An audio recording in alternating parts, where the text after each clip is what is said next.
Okay, it's recording. So whenever you guys are ready to start. Okay, so I'm just pulling up my documents.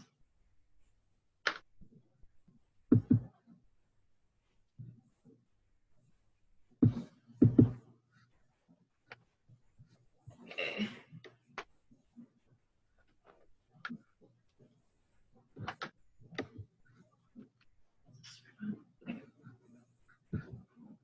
All right, so tonight, this is Christine, and I am doing a test from Germany, Church and State Part 1, and then hopefully Cristina is going to be able to do Church and State Part 2. Oh, the day is not finished testing me. Hold on. Okay. Let's see, sure.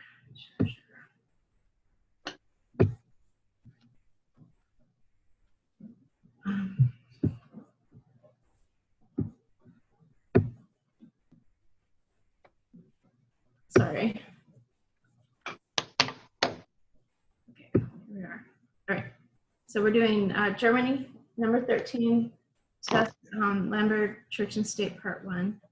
And I apologize, I have the document ready, I have the notes ready, but I didn't have time to go through it a few times, so I'm going to be reading a lot of it. So it starts off, and I think my blood sugar is high, so anyway. Tess starts out by explaining what she talked about in the last presentation. Here she wants us to just go over the main points of what she covered regarding World War I.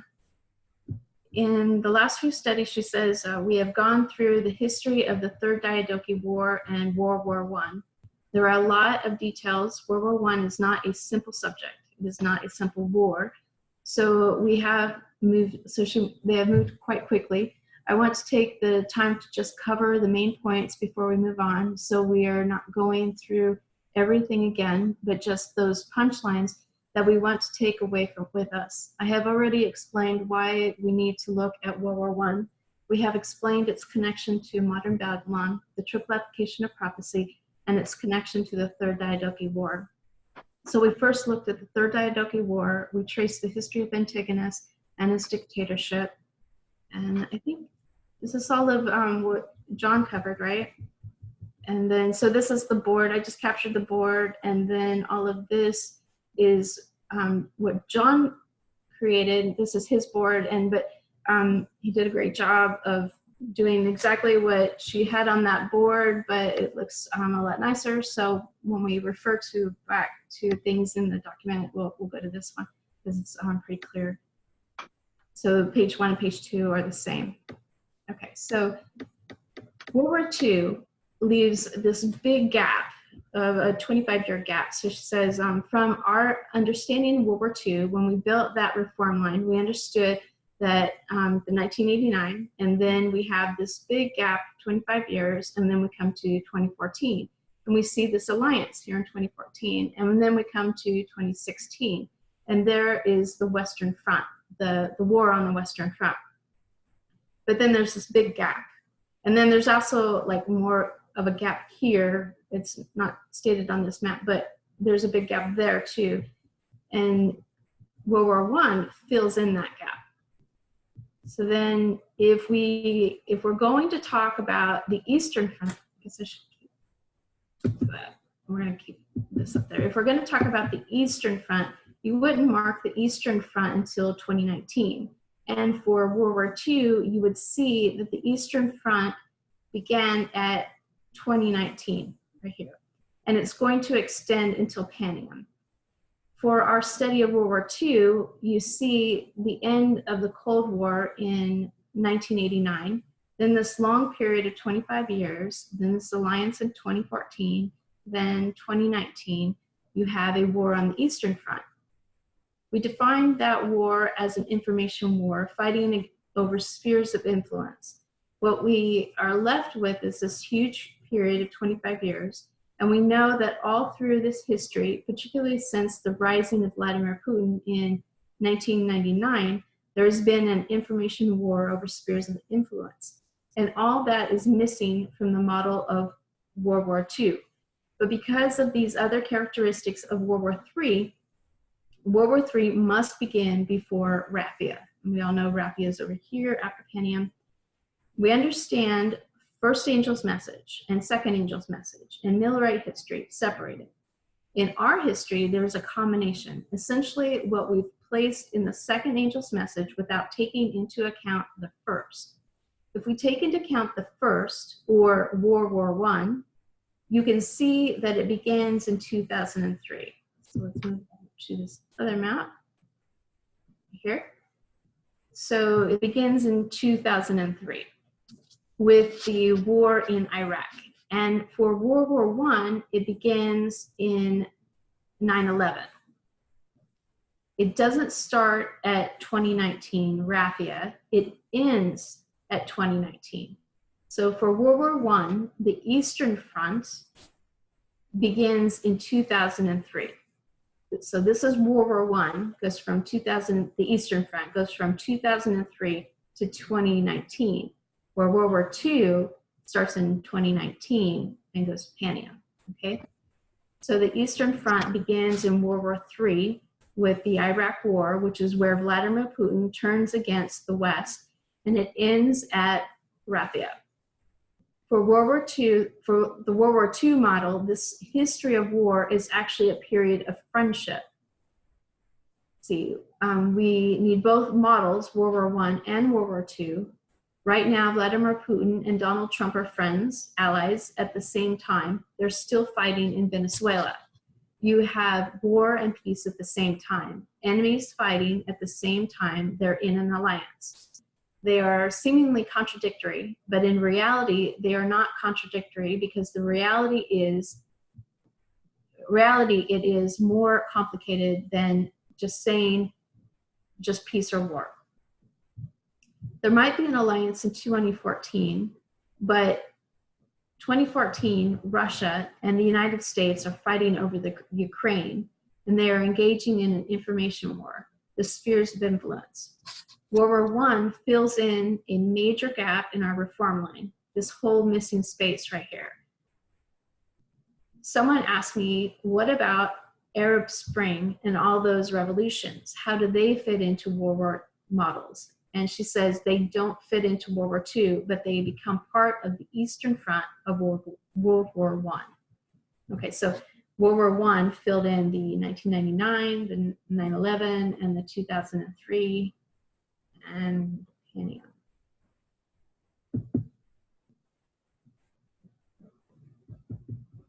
So we have to wonder what Raphia looks like, because we went to World War I and we saw this conflict of Kuwait, Iraq, or Serbia, Bosnia, terrorist attack, ultimatum, invasion, and spheres of influence. And that goes back to this map. So she's talking about Serbia and invasion of Afghanistan, Iraq. So she's talking about all these things. So if you have on your notes, if you go back and look at this map while I'm reading through this, it might help. So so she went back to World War I. We saw this conflict, Kuwait, Iraq, or Serbia, Bosnia, terrorist attack, ultimatum, invasion of sphere of influence, which lines up with Iraq. Then you see Germany get clever. They are going to invade from the inside, and they send Lenin to Russia. It's a history of failure. Once you get to battles like World War II, you switch it. Because at some point you know that the history of failure, the King of the North, has to begin to lose. So when you get into battles, you need to switch that victor. Lenin or Trump do just what they have been sent to do, conducting an internal revolution, overthrow the establishment, and begin a dictatorship. And then they make peace. The Treaty of Brest-Litovsk. I'm not saying that right, but Russia surrenders to Germany. And this is, all of this is where you go back to figure 1 or figure 2 on page 1 and 2. So this waymark of raffia, depending on what perspective or layer you're looking at, it is either the end of the war. So we're at the end of the war. So we're looking at this graph here, because it's either the end of this war or the beginning of that war. Depending upon the perspective or layer you're looking at, it is either the end of the war or the beginning of a war. It is either a battle or a peace treaty. They are seemingly contradictory, but I would suggest they are not. Speaking hypothetically, if Donald Trump was to say, as he's been saying this week or that week when she was talking, Vladimir Putin is my friend, and you are all treating him badly. Obama was mean to him. He should be back in G8. And then he keeps forming these plans, pulling out these troops out of Syria. On one level, that is a peace treaty. He has gone to the king of the south, and they have made peace. At the same time, that is a peace treaty from America. That is a defeat. It is a loss of power and a humiliation. And they look at it from a just different perspective, but they are all accurate. I want to make a couple more points. What else can we learn from this? Just like in 1989, they go to the borders. It is just another witness. So back on this map, you can see right here at Panium, it shows they go to the borders. And right here in the Third Diadochi War, they go to the borders at the Peace of the Dynast. So that's in the Third Diadochi War and then on our line 2. And it says they go back, so they just, they go to the borders. It is just another witness for what we have been teaching. We have been teaching against this hot war concept that a kingdom is not defeated unless the actual nation is destroyed or its government taken over. We know that with Seleucus and Ptolemy, through 6 Syrian wars, Egypt was never finally taken over by Seleucus. It wasn't necessary for defeat. They go to the border. But when Germany surrenders, just like 1989, that was a surrender.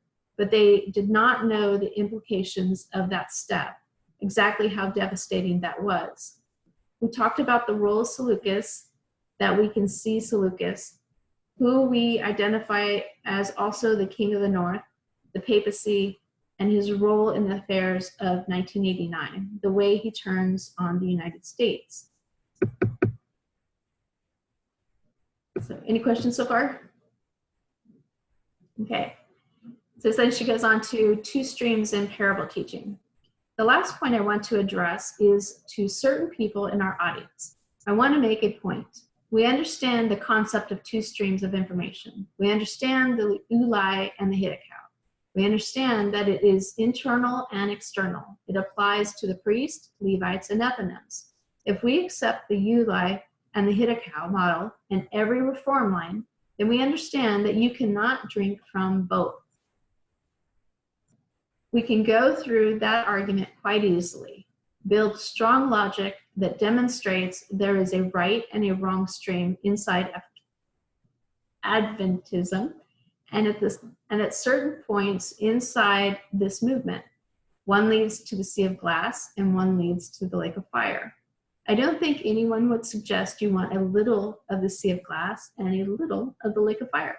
I don't think anyone would choose that, not intelligently. The theory is easy enough to see, but we have a problem with practicing that.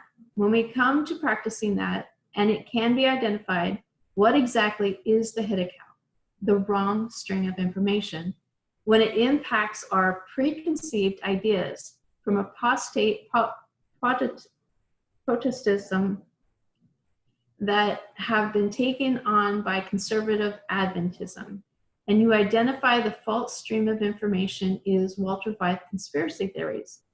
You can see that just based on structure, but I still have brothers in this audience still not accepting that structure because they do not accept the methodology of parable teaching.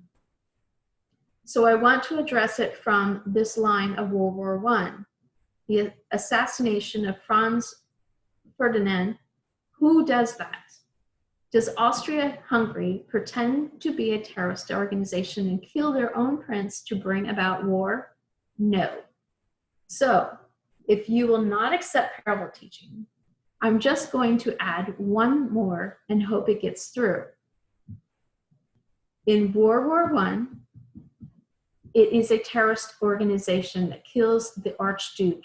And yes, Austria-Hungary see that, and it use it as an excuse. They always wanted to go to war, but they did not go behind the scenes and orchestrate that terrorist attack.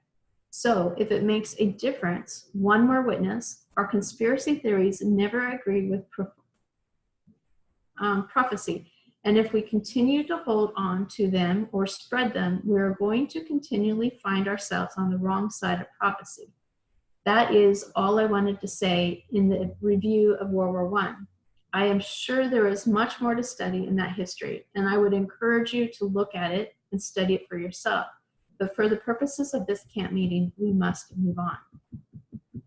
And she goes into Kaiser Wilhelm and Donald Trump. One last revision on the characteristics of Kaiser Wilhelm II. His characteristics of how he took over and how he ruled line up accurately with Donald Trump.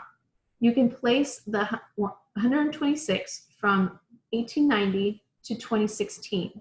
His characteristics, there are quite a few that line up with Donald Trump. If you combine them with Hitler, it forms quite a complete picture. But I particularly want us to remember what for me was his most significant blunders. His number one characteristic was that he thought he could rule based on his personal relationships. That is what people have been complaining that Trump does since before his presidency, and of itself is quite unusual.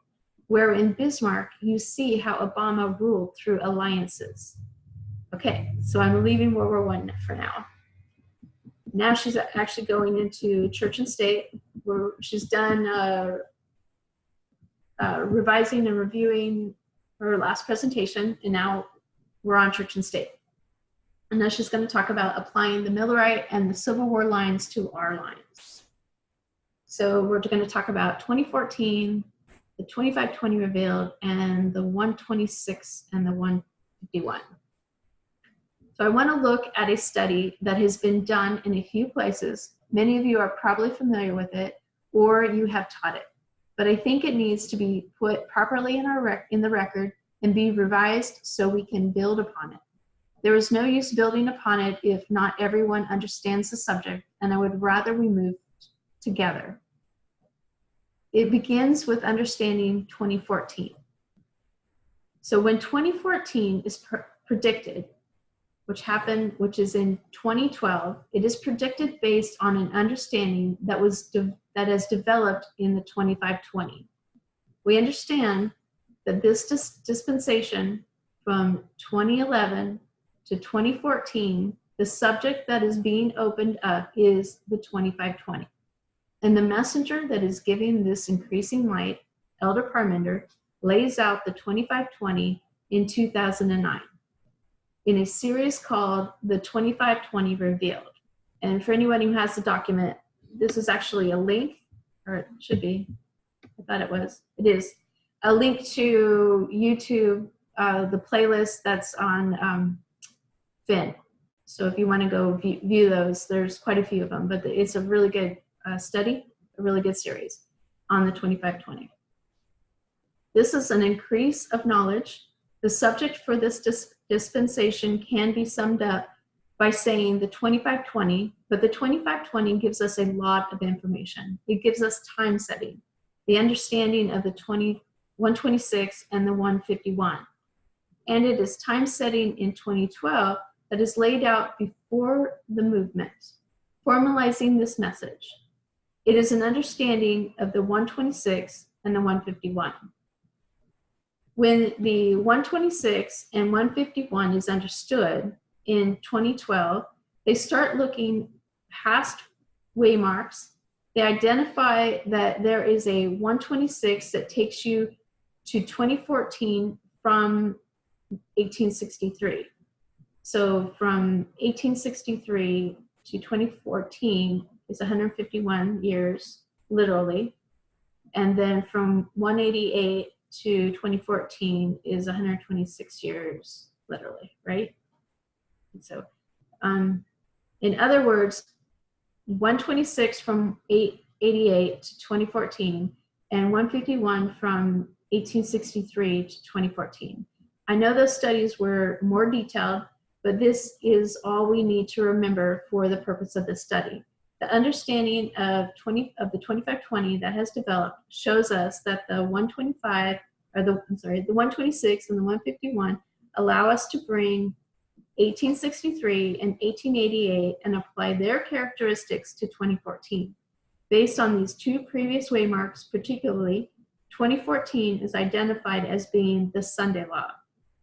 2014 becomes the Sunday Law through these numbers, identifying one point, the 126 and the 151, connected to the 2520, particularly the 126 shares the similar characteristics.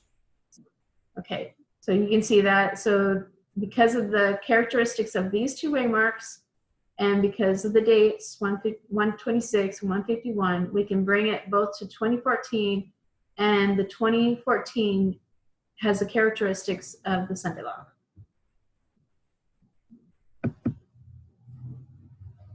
And when you take the 2520, you can divide it into two periods of 1260.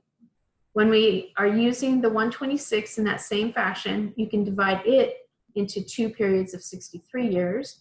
So we have another number to add to this mix, the 126, the 151, and the 63. This is all old revision or review, and all of this is covered in more detail in previous presentations in the record. It is the 151 and the 63 that we were going to focus on now. Okay, moving on, but bringing those two ideas, the 151 and the 63 with us, we're moving on. Okay, so our reform line overlaid with the Millerite reform line. When we look at our reform line and we overlay it with Millerite reform line, we can characterize 9/11 as April 19, 1844. And then 2014, right here, as Sunday Law. So Sunday Law is the beginning of a cry that is going to swell, all of which is warning them of the close of probation. So 2014, Midnight Cry, Raphael 2019. But if we take this to the Millerite line, the beginning of the cry is at the camp meeting in Boston. See right here, the camp meeting in Boston, which is July 21st, 1844. Then the cry begins to swell. And for the Millerites, when they are looking at their history, they identify that they're fulfilling the parable of the 10 virgins. So they understand that at this point in the Boston, a cry begins, they connect that to the parable of the 10 virgins and the cry that begins at midnight. So you can identify July 21st as midnight, a cry is raised, and that cry says, the bridegroom is coming, go out to meet him. It swells to Exeter, of which takes them to October 22nd, 1844, here. So they identified midnight. We see July 21st. So identified midnight from the parable of the virgins. We see July 21st, but it is also identified, which midnight relates to as midway. It is midway point between April 19th and October 22nd. So this is all reviewed for all of us. When we go to Millerite history, if we take Millerite history and apply it to our history, I want us to see we are taking the literal and we are applying it to the symbolic. So we have the Millerite history, which is the literal. We have our history, the 144,000, which is symbolic. What is literal in the Millerite history becomes symbolic in our history of the 144,000. In their history, July 21st lines up with the waymark of Sunday law, which is 2014. It has these characteristics of midway and midnight, and they become symbols. Millerite history, July 21st is exactly midway between April and October.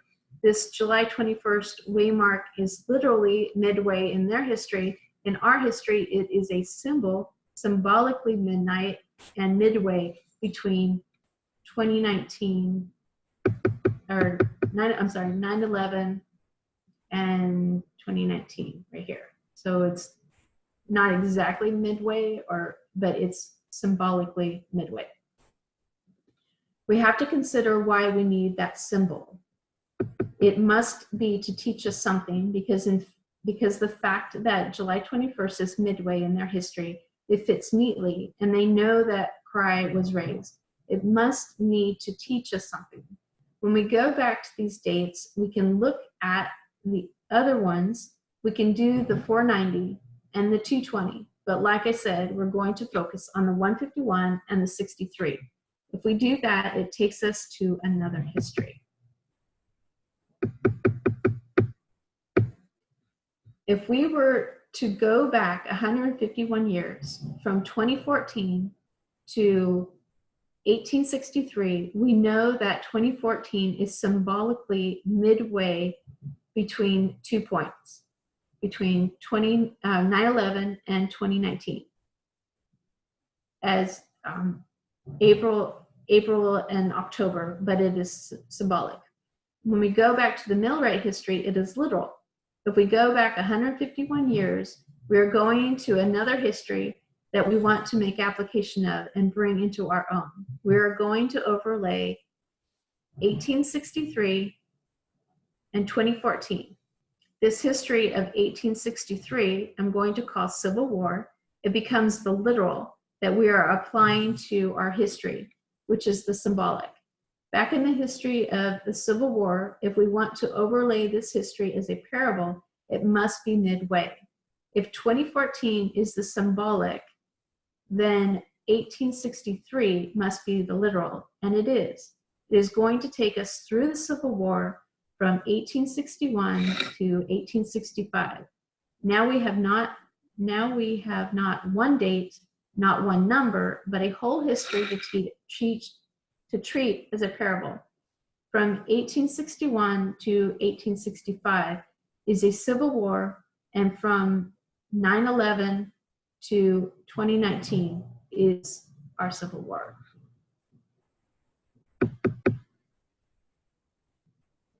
I want us to remember that war on the Western Front of World War I, that all escalates because of the assassination of the Archduke Franz Ferdinand. At this point, a division is made between the Western Front and Germany, where they begin to argue. And then in 2003, it's all that war. So we are making war on the Western Front from 2003. And our whole issue begins because of the terrorist attack at 9/11.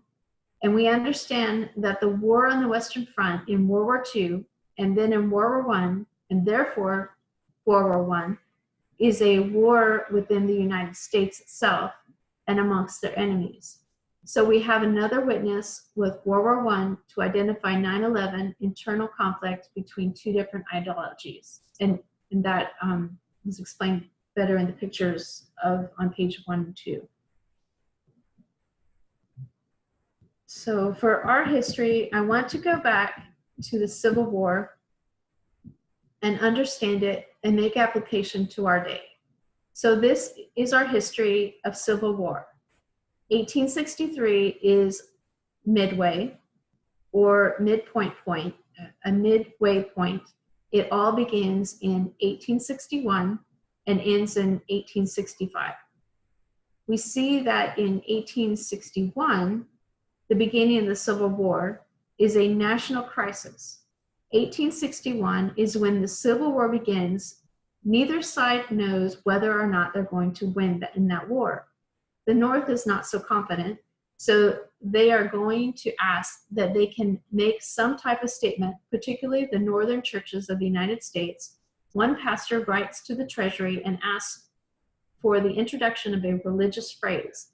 This has been asked for before, that some type of religious motto would be introduced that could be propagated by the government, and that made some type of a statement that their nation was allied to God.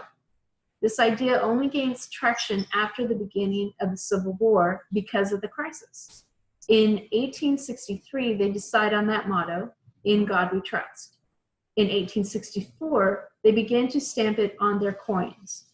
In 1865, by decree by Congress, it is to be stamped on all currency that is to bear the inscription, so all currency that fits that inscription. In 1861, the request is made in a national crisis. Then in 1863, Congress says yes and chooses a phrase. Then in 1864, it begins to be stamped. And in 1865, there's another decree by Congress ordering its placement on all currency that is large enough to contain it. At the beginning of the Civil War, the victor is uncertain, so they want to make the statement, there are two sides, and God is on our side. Before progressing further, I just want to identify one characteristic of this history. If we were to look at the Civil War or any part of this history from the election of Abraham Lincoln, it was a dual significance. There are two issues in this history. You look at it from two perspectives. The first issue is slavery. There is this issue with slavery. There's a second issue with church and state. Now, we have spoken before about parables, the fact that they can teach more than one lesson, depending upon your perspective. We discussed agriculture and the pearl. Both scenes can create more than one parable. I want to make the claim now to hopefully prevent this from being a confusion that there are two layers to this history. Those two different layers or two separate parables are one, slavery, and two, church and state. If you are dealing with slavery, it is the North, and is Abraham the good guy or the bad guy? He's the good guy. He ends slavery. So if we are going to understand the issue of slavery, Abraham Lincoln becomes the good guy. We see in 1865, Abraham Lincoln is assassinated. Prior to 1865, you have a president who was anti-slavery on this issue. He is good. So you have a president who is anti-slavery before 1865. Abraham Lincoln is assassinated. And to replace him is who? Andrew Johnson. Who did Andrew Johnson stand for on the slavery issue? He sympathized with the South. So you go from a good president who was anti-slavery to a bad president who is pro-slavery. The 151 takes you to when? 2016. And what do you have? Obama. Obama is good. He is anti-slavery. 2016, he is assassinated in a political death. And instead, we have Trump, who is pro-slavery. So depending on the issue, it is the issue of race, racism, and slavery. Abraham Lincoln is good. Andrew Johnson is bad. Okay. And this is the last paragraph of this presentation, but we are not dealing with this first issue yet. We will come back to it. Our parable is church and state. If our parable is church and state, how is Abraham Lincoln on that issue? Bad. He is known even now, and Trump supporters quote him, the statements he makes during the Civil War, particularly 1863, calling the nation back to God. So they are two parables. We are starting on the parable of church and state. We will complete that study, and then we're going to deal with slavery and bring that into the subject. In this history, it is the North that is bringing together church and state. It all begins because the Civil War, they want to say that God is on our side or the Republican side. Just prior to 1863, the Republicans are losing and the Democrats are winning. The Democrats are the South in that story. The Democrat South is winning in the Civil War. In 1863, the Battle of Gettysburg is the turning point. In the Civil War, where the North starts to win and the South starts to lose. And from this point, the North wins. In 1863, Abraham Lincoln makes his Gettysburg Address. And in that Gettysburg Address, he pledges allegiance to the United States, and he makes the statement that this is a nation under God. Two phrases that are particularly tracing through this Civil War history are "In God we trust" and "Under God." Okay, it was a pretty short video. Do you have any questions?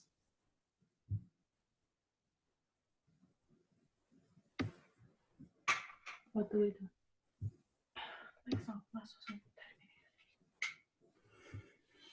Nobody has questions. Okay. It's all really good review. Yeah, it mostly is review. That's all it was, really.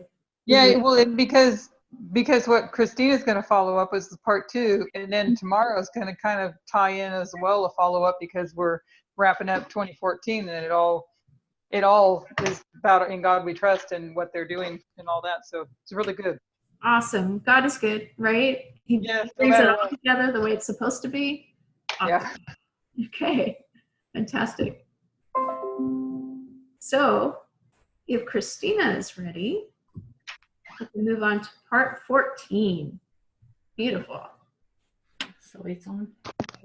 Do I need to scroll down or? Yeah. Okay, so part 14. Click here for one time, just click once.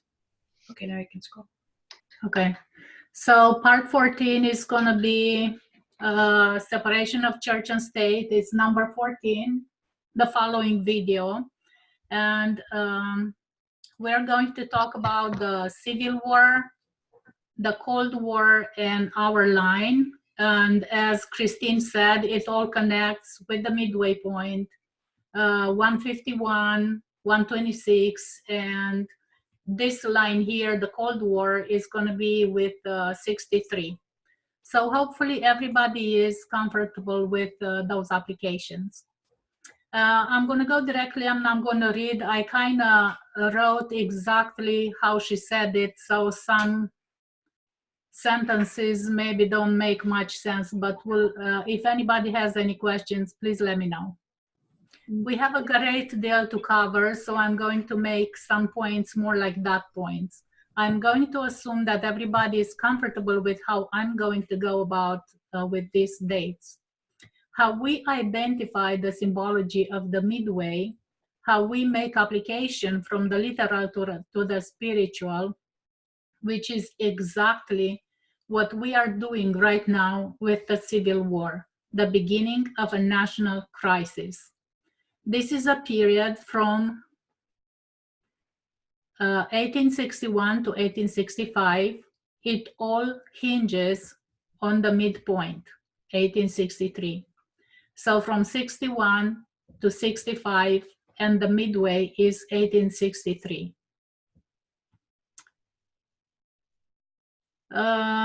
This midpoint, because it's 1863, that takes us to 2014. So 151 years from 1863 takes us to 2014.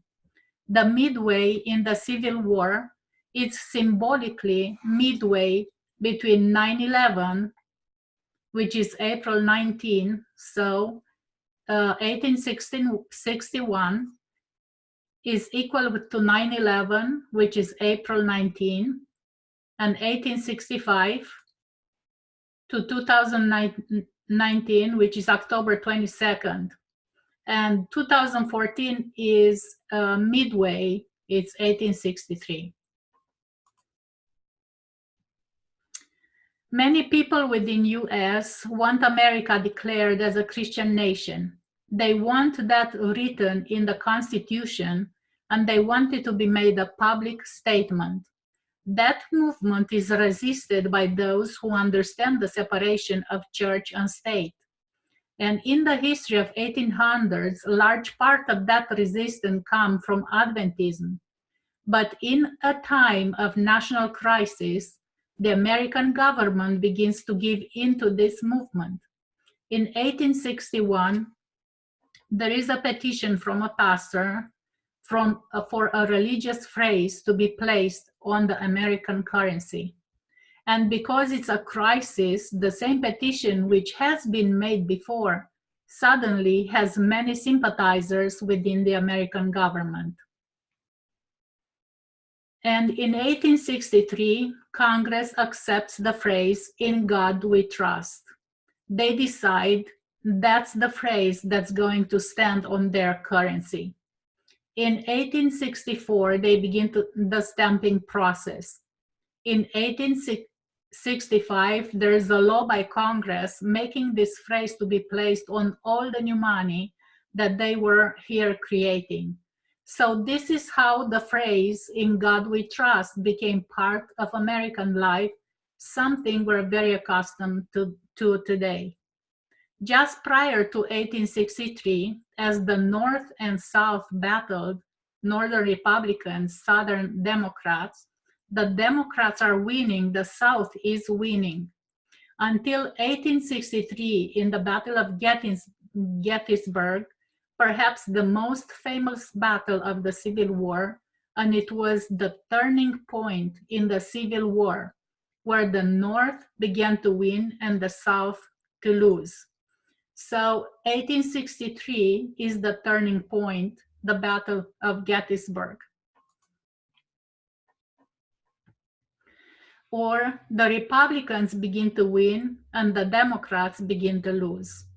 At this Gettysburg address, Abraham Lincoln introduced a new phrase, "Under God," which now incorporated in the Pledge of Allegiance is just another phrase that we associate with America, and perhaps content to think that it was there from the beginning.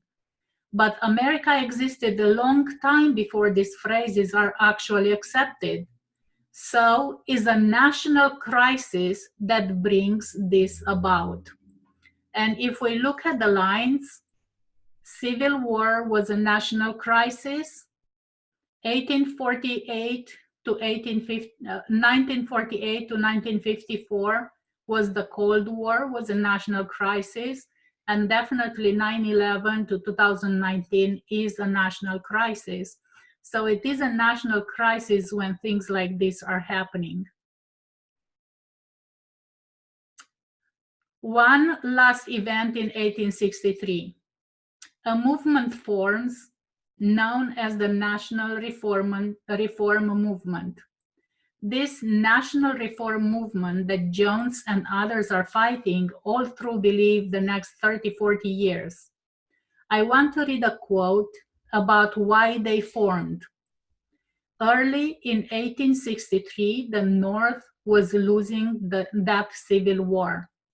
And the North concluded that that was because of divine judgment. So in 1863, a group of Protestant leaders, clergymen from 11 denominations, met in Ohio. What they were searching for are answers because God is angry. God is judging them. How do they appease his anger?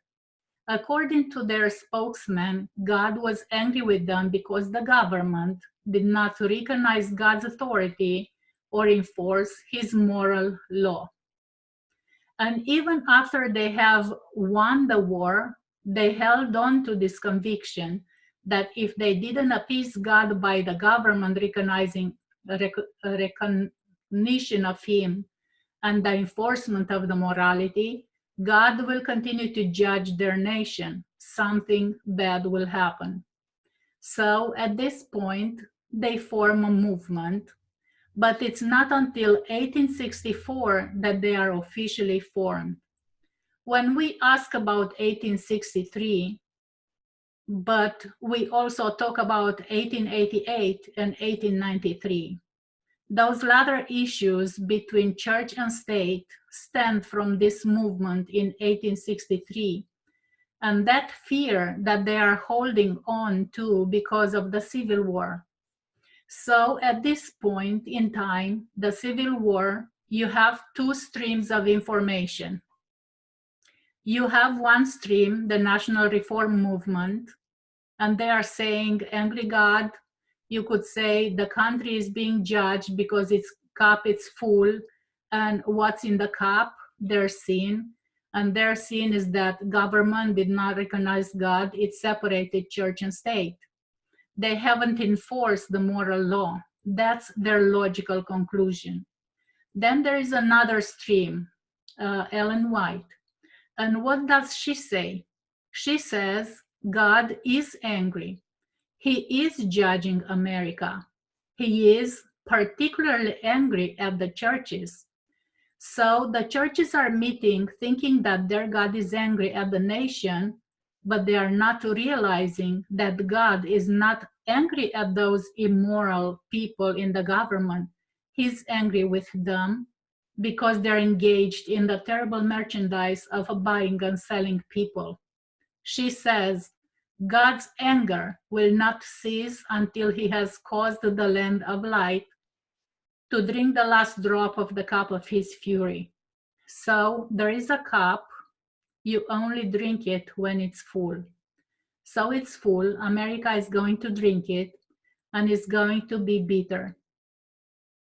So she recognizes America is under judgment, but she says that God isn't angry at the church-state separation or the fact that people are breaking the moral law.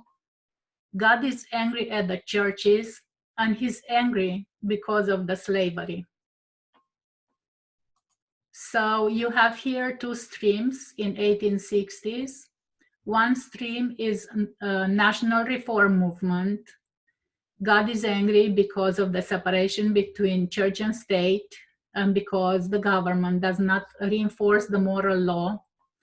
And the other stream is Ellen White that says, yes, God is angry, but he's not angry at the government. He is angry at the churches because they support the slavery issue. Two streams of information, Uli and Hiddekel. To what degree are the Protestant leaders correct? Zero. They are not correct, not on any level in any way. I think we can recognize that, not just here, but of their latter work. This is 1863. If you were to go to 1888, and you have two streams of information, one is Jones, one is National Reform Movement. What was the National Reform Movement saying? We have this false separation between church and state, and we need to enforce the moral law. They are going to enforce that by calling for the enforcement of Sunday keeping. Shops don't open on Sunday. And Jones fighting for all that issue. I think we can very easily have the wrong perspective of all of this, because we talk about Sunday law like the issue has anything to do with being Sunday. A.T. Jones says, if you are trying, this is pretending, right? Let's say we are thinking about Sunday law, but he says, okay, we care about the Sabbath. Let's pretend if you are trying to enforce the Sabbath. So let's change this from Sunday to Sabbath. Now this movement says to the government, it would be helpful if you make a statement. You just need to say, Saturday is God's Sabbath, just recognize that, and then say, businesses should not open on Sabbath day. Now the National Reform Movement, if we switch this, is calling for the government to recognize the true Sabbath, saying, just stated, just accepted. And then we should just encourage people not to break the Sabbath. So, because if our nation would keep the Sabbath and the Ten Commandments, surely we would be blessed. And I think that probably not now, but not too long ago, everybody would have been agree with this. But look what A.T. Jones says. I don't care about the day. He says the minority is to be protected. So the state doesn't have any business in enforcing Sunday or Saturday or anything. They have to protect the minority. He says it's about freedom. It's about separating from the state. Would could say separate the church from the state. I want to say morality. Separate the state from those moral issues held by the church. So the issue is not Sunday or Saturday or any other day. The issue is freedom. And when you talk about freedom, that freedom means for big and small, for high and low, for everybody, for big groups or small groups or whoever it is. So that's why the state has to stay away from the church, because as we know from the history, the church will always try to enforce certain stuff that is kind of almost against the Bible. This is easy to see, I think, till you say there's twin institutions. So now, guys, pay attention because this is important. The twin institutions established in Eden, the Sabbath and marriage. All of a sudden, when we talk about marriage, we are not here, meaning that we're not on the side of Jones. We are on the wrong stream. So when we talk about marriage, we are not on this stream. We are on this stream. Because if you don't agree with gay getting married, if you don't agree with lesbians getting married, then you are right here in this area. You guys understand? So this is what Adventism believes. Adventism is now on the national reform movement side of the twin issue of the Sabbath Sunday law. So even if it's this Sunday issue has different aspects. It's either gay marriage or slavery or segregation, not only Black, but there's many other communities that can be segregated, like foreigners and stuff like that. So all this stuff goes under the aspect of the Sunday law. So any of that, if you accept any of that, then you are on the wrong side of the issue. And our message and methodology is all about consistency.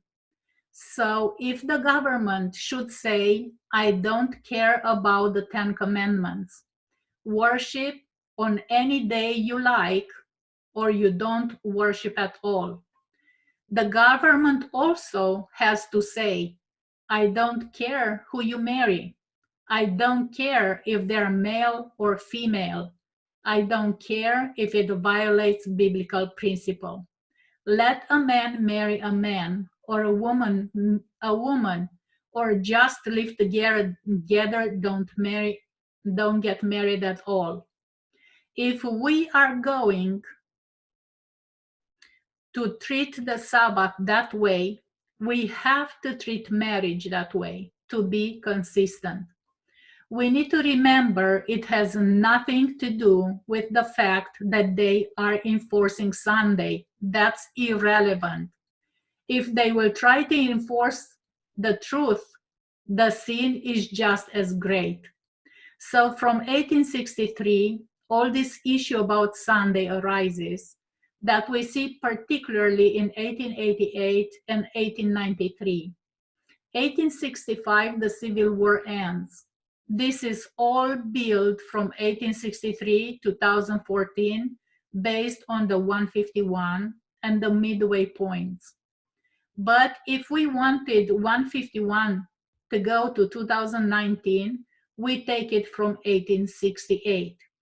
So 1865 takes us to 2019 based on the principle of midpoint.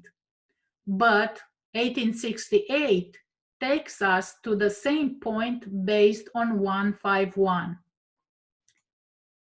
So 1865 is part of this line, 1863 being the midpoint, and it takes us to 2019 based on the principle of the midpoint.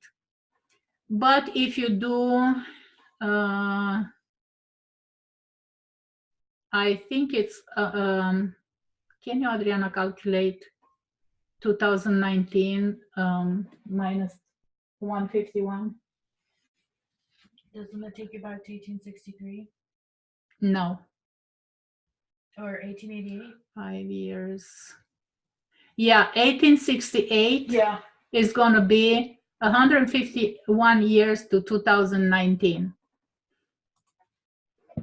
I forgot where I was. It doesn't go anywhere. You should still be there.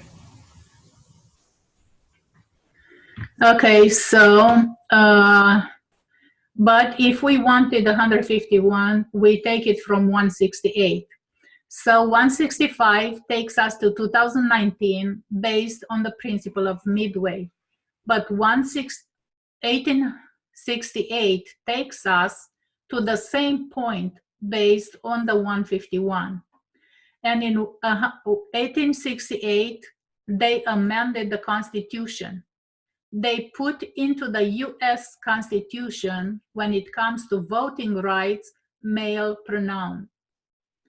They begin to specify for the first time that only men have a voting rights. Before that, it had never been stated. There's been no clear distinction between the rights of men and women. This is all based on the 151 and the Civil War and national crisis. I want to go on to another crisis based on the 63. That takes us to 1950s. 1951 is a midway point, one block of history, from 1948 to 1954. And I know we are moving quickly. I would encourage you to go and look at some presentation in France. 1948, we're in a national crisis. This is the escalation of the Cold War. It's just heating up here. America is waking up to what the Soviet Union is doing. In 1949, the Soviet Union develops nuclear weapons, and this becomes a much greater threat. I'm going to paraphrase from some news articles. One good article to read is called "A Christian Nation Since When?" by the New York Times. It explains how some of this history, some events lead up to this history. So there is again a national crisis. Now you have the leadership come together again. In the Civil War, the North wants to make the distinction that God is on their side, not on the side of the South. In the Cold War, America, which is king of the North, wants to make the statement that God is on their side and is against the Soviet Union, king of the South. So they make the suggestions that under God should be added to the Pledge of Allegiance. At that moment, it was just one organization, Sons and Daughters of the American Revolution. In 1951, another association take this phrase and wants to introduce it into the pledge. They introduce it into the pledge in their institutions. This is the Knights of the Columbus. In 1951, the Knights of Columbus begin introducing the words "under God" in the Pledge of Allegiance. Over the next 2 years, the idea spread through their organization nationwide. They adopted the resolution. They made a statement urging that this change be made universal. And they sent this petition to the President of the United States and the Vice President. So they began campaigning that this policy would be adopted nationwide. Supports began to swell for this endeavor. The last successful push was in 1954, when President Eisenhower is attending a church service on Abraham Lincoln's birthday, and he's sitting in the Lincoln's pew at Lincoln Church on Lincoln's birthday, hearing a sermon based on Gettysburg Address. And the pastor is urging that the Pledge of Allegiance is faulty because it is missing a vital part of American life, which is a recognition that United States is under the authority of God. President Eisenhower accepts this sermon. He passes it through Congress, and on June 14 of 1954, Eisenhower makes the statement, "From today forward, millions of our school children will every day proclaim in every city and town through the whole country the dedication of our nation and our people to the Almighty God. In this way, we're making another affirmation of the supremacy of religious faith in American past and in Americans' future. In this way, we will strengthen our most powerful weapons, our spiritual weapons, in peace or in war."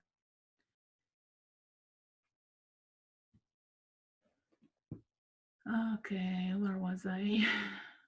It's a strong statement.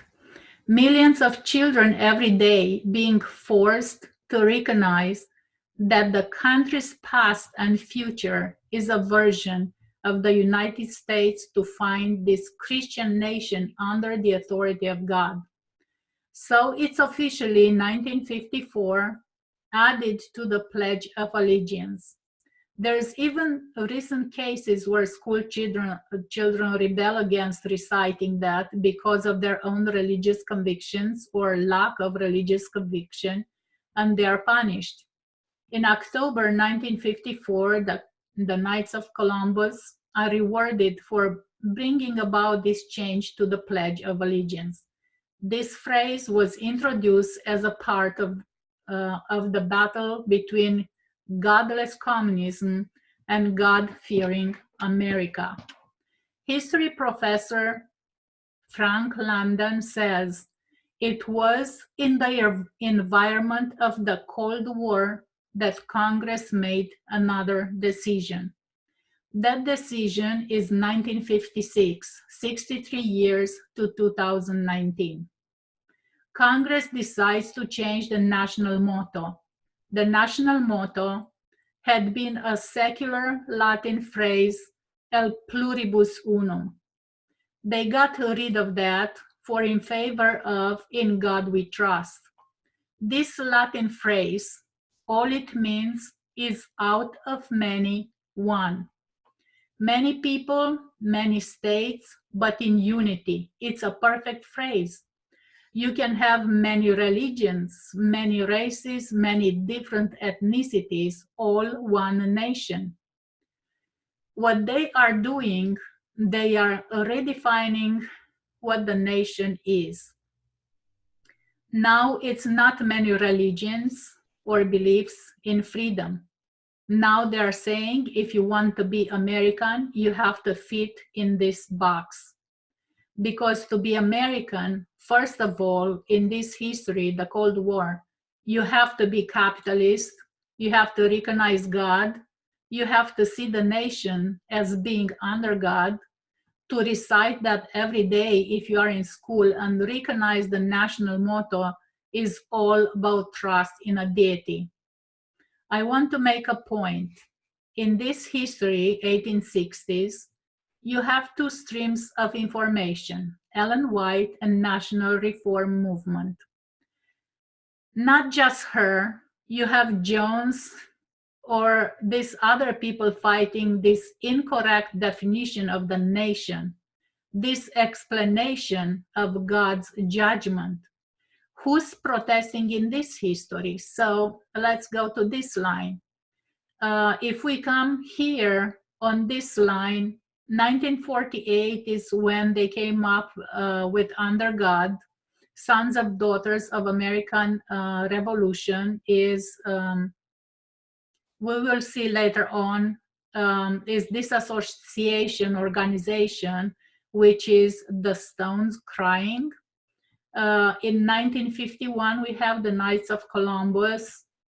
1954, Under God acted to the Pledge of Allegiance.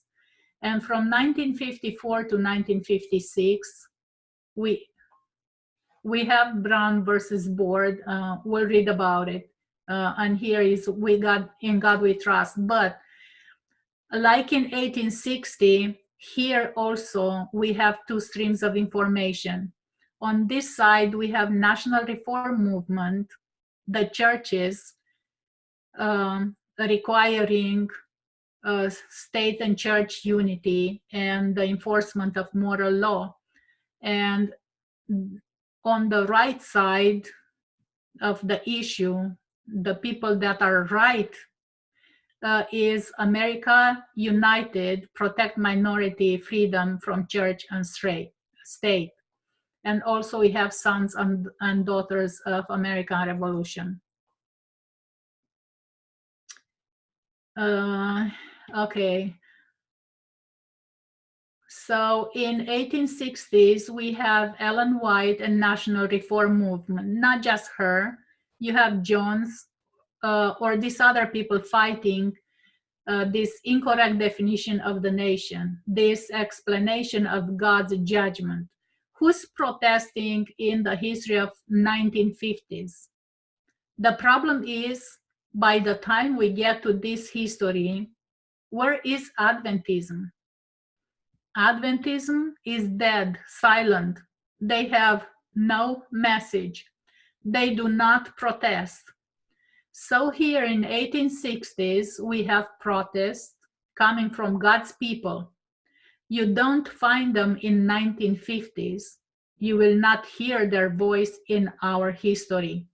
In fact, we've been gravitating towards the National Reform Movement, which is the wrong side.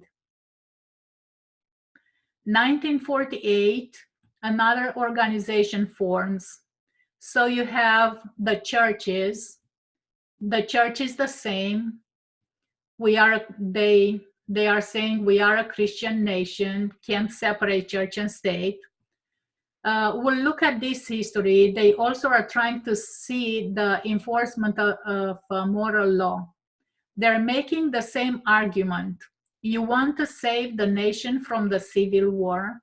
You appease God this way. That's what they said in 1800s. You have to unite church and state if you want to appease God, and you have to enforce the moral law. If you want to save America from a nuclear attack in 1950s, you save the nation this way. So the mentality has never changed. But who's protesting them? Is another stream, an organization called America's United for the Separation of Church and State. They formed in 1948. Right when Ellen White is protesting, they begin to protest. When Adventism dies... Did you say they were formed in 1948? Because she wasn't alive then. I don't know. I wrote exactly what she said. So it was either 1848. It had to be 1848 if she was alive. But I was thinking what you. She wasn't protesting in 1848. No, probably they formed earlier, but the official date might have been 1948. Yeah, where are you at on the notes? Point to it if you can with a cursor, because I know that's right here. Oh, it's not moving for me. Highlight. Think what it was called again. I can't find it on there. Oh, there you go. They formed in 1498. America's United for, that's 1948. Yeah. Yeah, that is 1948. Right, but Ellen White wasn't alive then. Yeah, I don't know. I have to go back and listen to see what she meant by this. I know there's something. Oh, I know. I know what she meant. So you have here 1948. It's the equivalent. 1861 is when Ellen White was protesting, which on the lines come to 1948. You understand that? You're looking at it. So this is where Ellen White is protesting, and this is when these people are protesting. Yeah, on the line, the same place. Yes, Yeah. so it is on the line, the corresponded on the line. So that's what it is. When Adventism dies, when they have no message, the stones will cry out. And the stones started crying in 1948.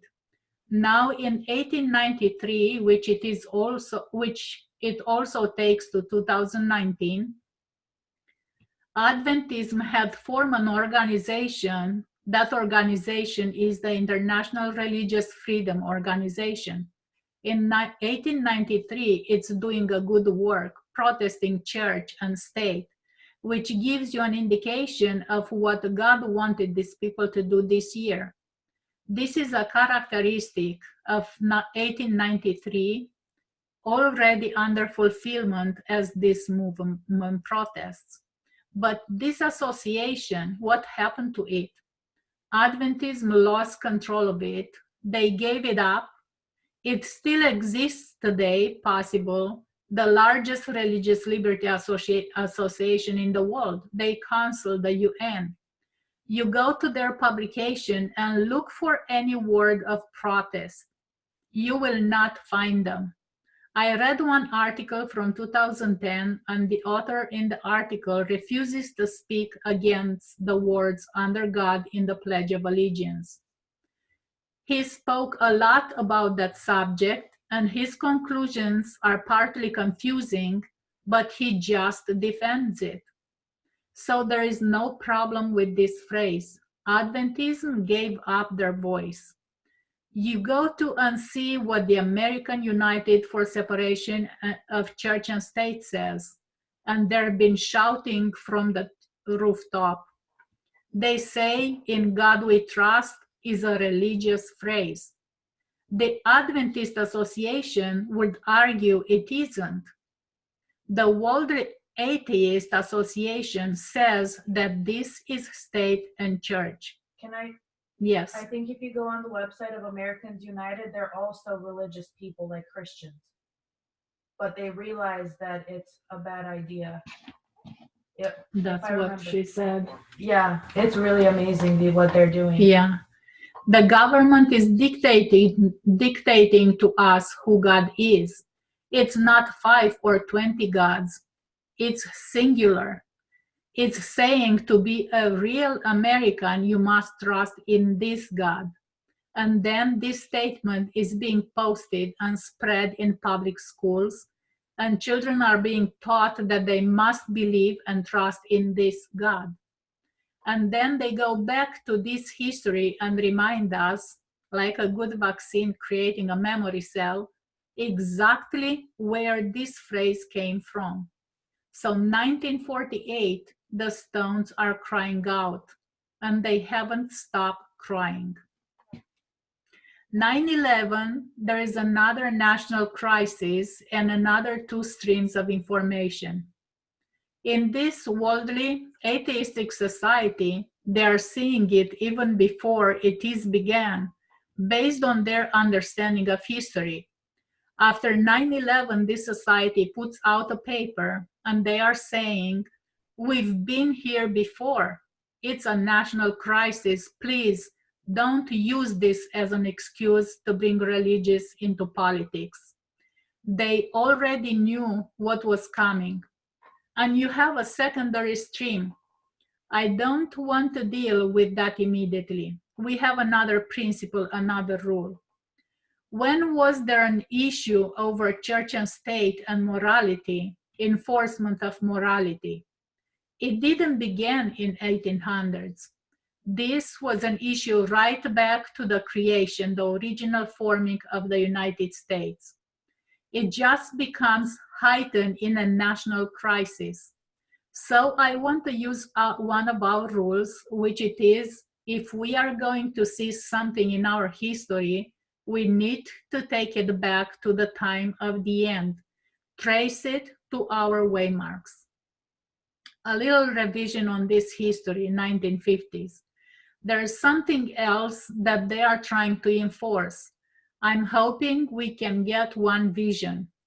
There was a mindset existing among some people when the nation was originally formed. They're debating as they write the Constitution because some people want church and state combined, and they want to understand how to enforce the moral law. They also have an issue with slavery. So the Constitution has two problems. First of all, they don't realize it applies to everyone. Second of all, there are elements within that debate. People within that debate argue that America has to be recognized as a Christian nation.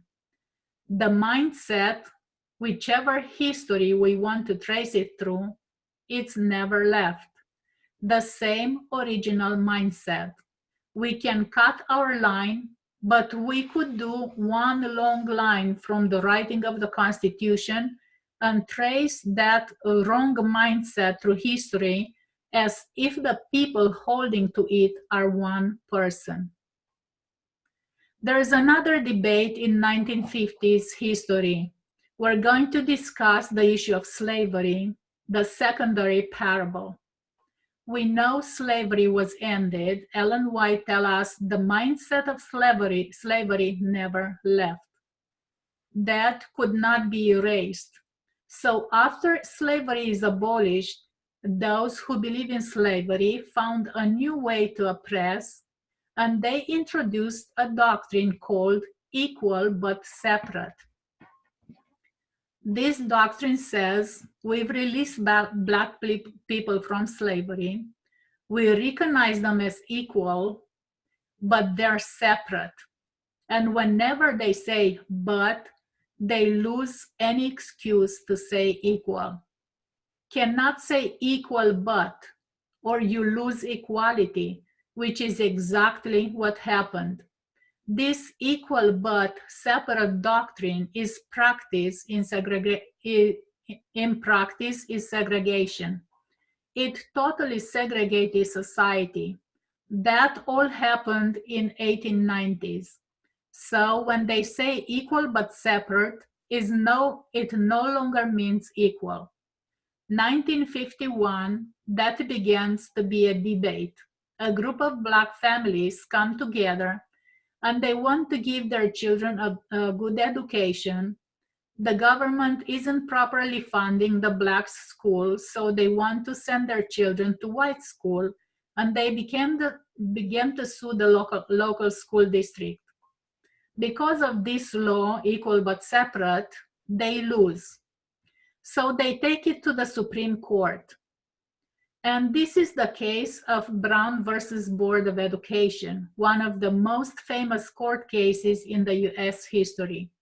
They began in 1951. It was concluded in 1954. The issue is segregation, racism. And in 1954, the Supreme Court rules on their side, and they conclude the nation cannot discriminate based on the Constitution. But some among the people do not accept this, and who is that? The churches.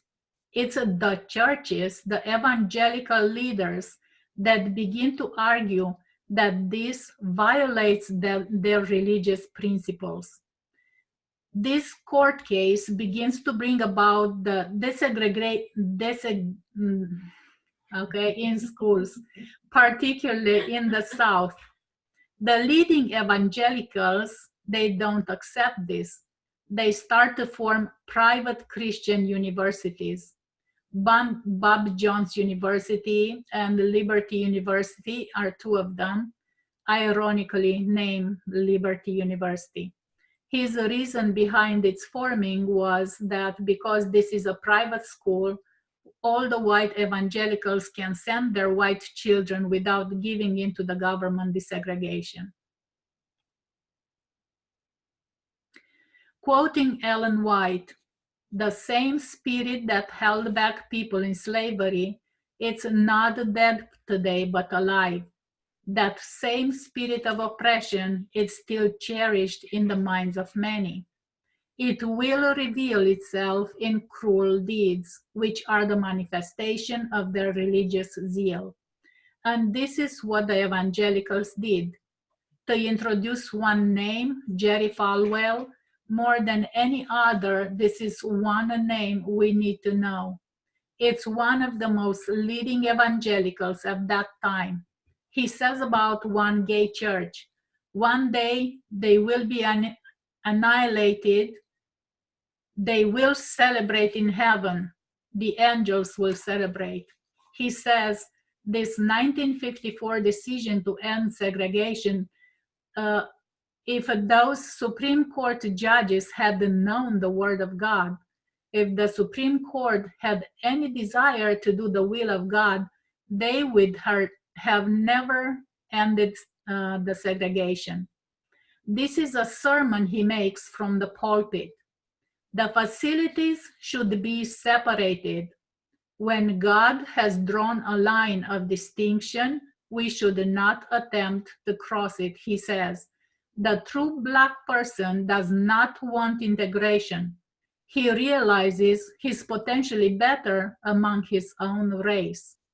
Ending segregation will eventually destroy the white race. He is protecting the Jewish Christian West. It's another way of restating the same ideology you hear from Donald Trump and Steve Bannon. He tells this terrible story. He says, I have a friend who's a pastor, and where he lives next door, a Black couple moved in, and they're so disturbed by that.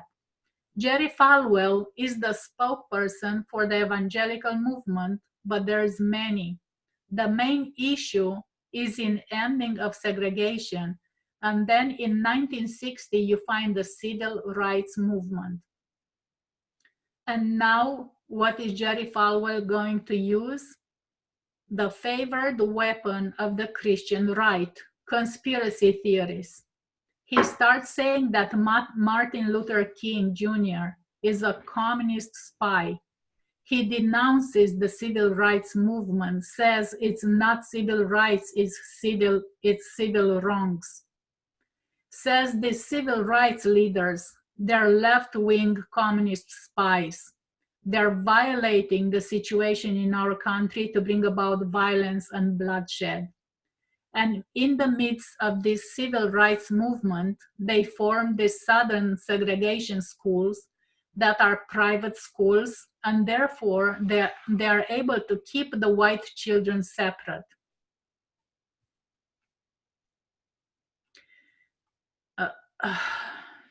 But then there is a problem. The government decides if you are going to build these schools and segregate them, they are private, you can do that, but you have to start to pay taxes.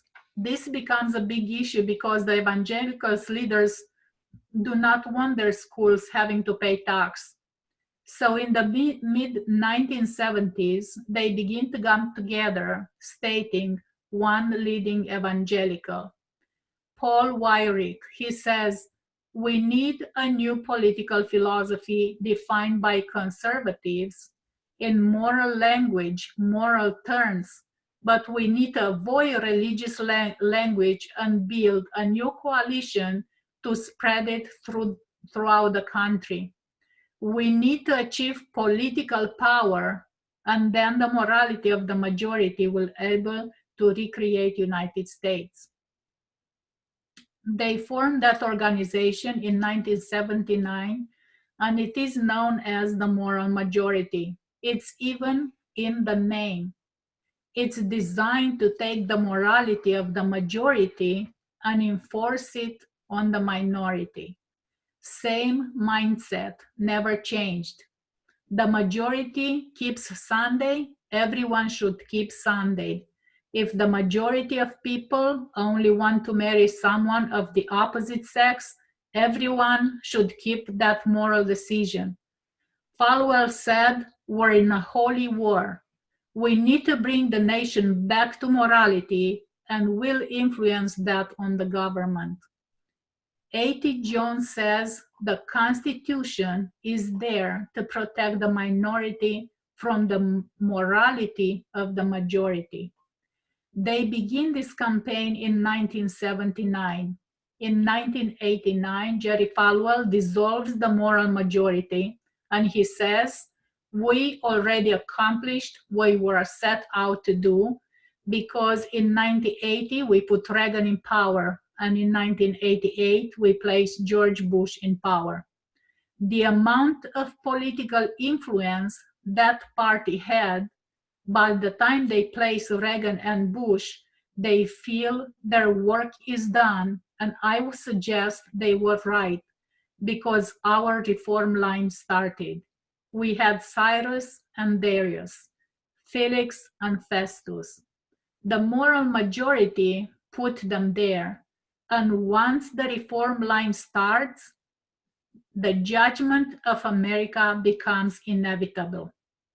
In 1994, it's Liberty University and Jerry Falwell that helped create and release the Clinton Chronicles.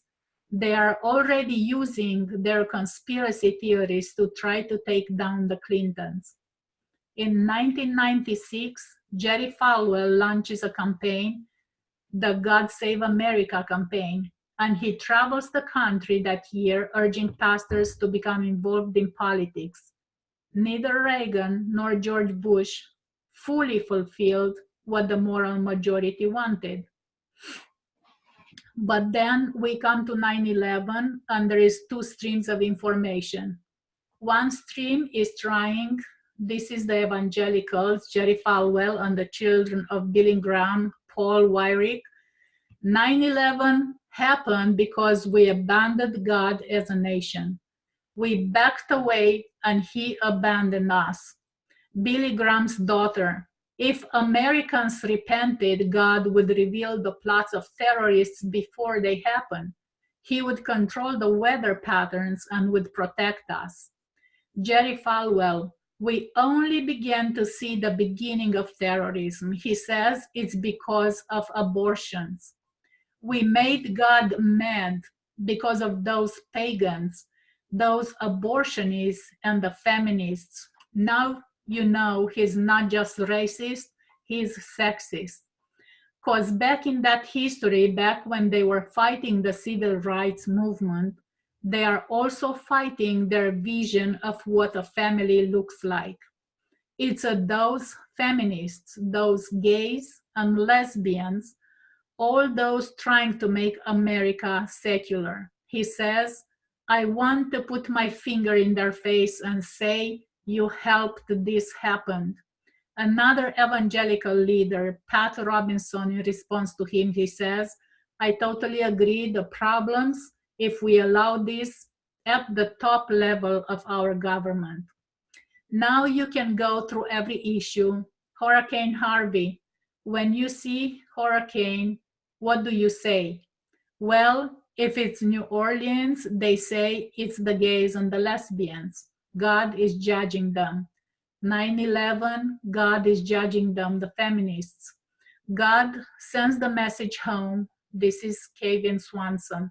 Unless America repents, unless Houston repents, unless New Orleans repents, they will all perish. So no matter what it is, they believe they're under the judgment of God. And those at the highest level of government, they've separated church from state, failed to enforce moral law. The mindset has never changed. With that mindset come conspiracy theories. So 9/11 didn't happen because America interfered in the Middle East, acted unilaterally. In all those years and wars we talked about, Orleans didn't come under the hurricane because of climate change. They don't believe in climate change, and I want to deal with one more reason: gun violence. There can't be school shooting because of all the guns. I want to quote Fox News, which is supposed to be secular. Mike Huckabee speaking to Fox News. He says, "Is the fault of our culture there is school shooting because we have created this secular culture where we said that there is no God. The common denominator is not the weapon, the gun. It's the hate inside the heart. It's a loss of morality. It's a disconnect from God. The God, the God that would never let me do that to another person. This is just not how we're hardwired. God didn't wire us this way. So it's a secular society, separation of church and state, and immorality." So this is what Mike Huckabee said. The commentator who's sharing this clip, a Black South African, she didn't want to say his name, says in response to that, in the 1960s, God told white evangelicals that white and Black people shouldn't mix. So these evangelicals are picking and chooses what they want to believe, or maybe is God is so far away that he can't hear them. Who's right and who's wrong? The atheist is right. And one of the reasons he has such a strong argument is because he knows the history about the segregation. Why is there a secular society and immorality? Because of these people are smart, they know. Not that long ago, all you conservative evangelicals were fighting for segregation. So then tell us what your God likes and doesn't like. There is no Adventist voice in this history. The voice here is an atheistic voice. Americans united for the separation of church and state. They are the ones protesting. They are fighting Trump today. You have two sides, Jerry Falwell Jr. supporting Trump and Americans united for the separation of church and state. We know two streams. Protesting in the time of John, they're right. The other stream, they're wrong. Adventism dies, no voice, no protest. In this history, in 1950s, the Stones are crying. Churches, completely wrong. Our history, Adventism is more dead than ever. Not only that they are not even protesting, but they are on the wrong side. Because conservative Adventism is here on the side of moral law.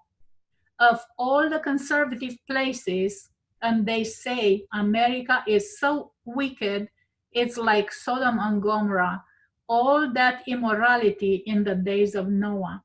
And the flood came because of the immorality. So this is the issue that Adventism doesn't understand. And if that sounds accurate to you, that the America is so wicked, take a warning. You are drinking from Uli. You are on the wrong side of the Sunday law. And that's a death sentence. So if we are going to learn to protest the way Adventists should be, we need to know what side of the issue we stand on. Understand that clearly. I want us to see, in a time of crisis, you see the coming together of church and state, enforcement of morality. There's always two streams. The reason we haven't seen the true stream clearly is because it's coming from the Stones. So in our line, 1979, the moral majority, they put in place Reagan, and then 1988 Bush, 1989, and then Liberty University and the Clinton files in 94, and the moral majority was ended in, I think it was ended in 94. Then 2014 is the midpoint, and 2019 is 151 years from 1868. And the two streams of information that we have in our time, on the side of the church and state unity, Jerry Falwell, all those theories. And on the right side of the issue is The Stones Are Crying, Americans United Against Church and State. So that was number 14.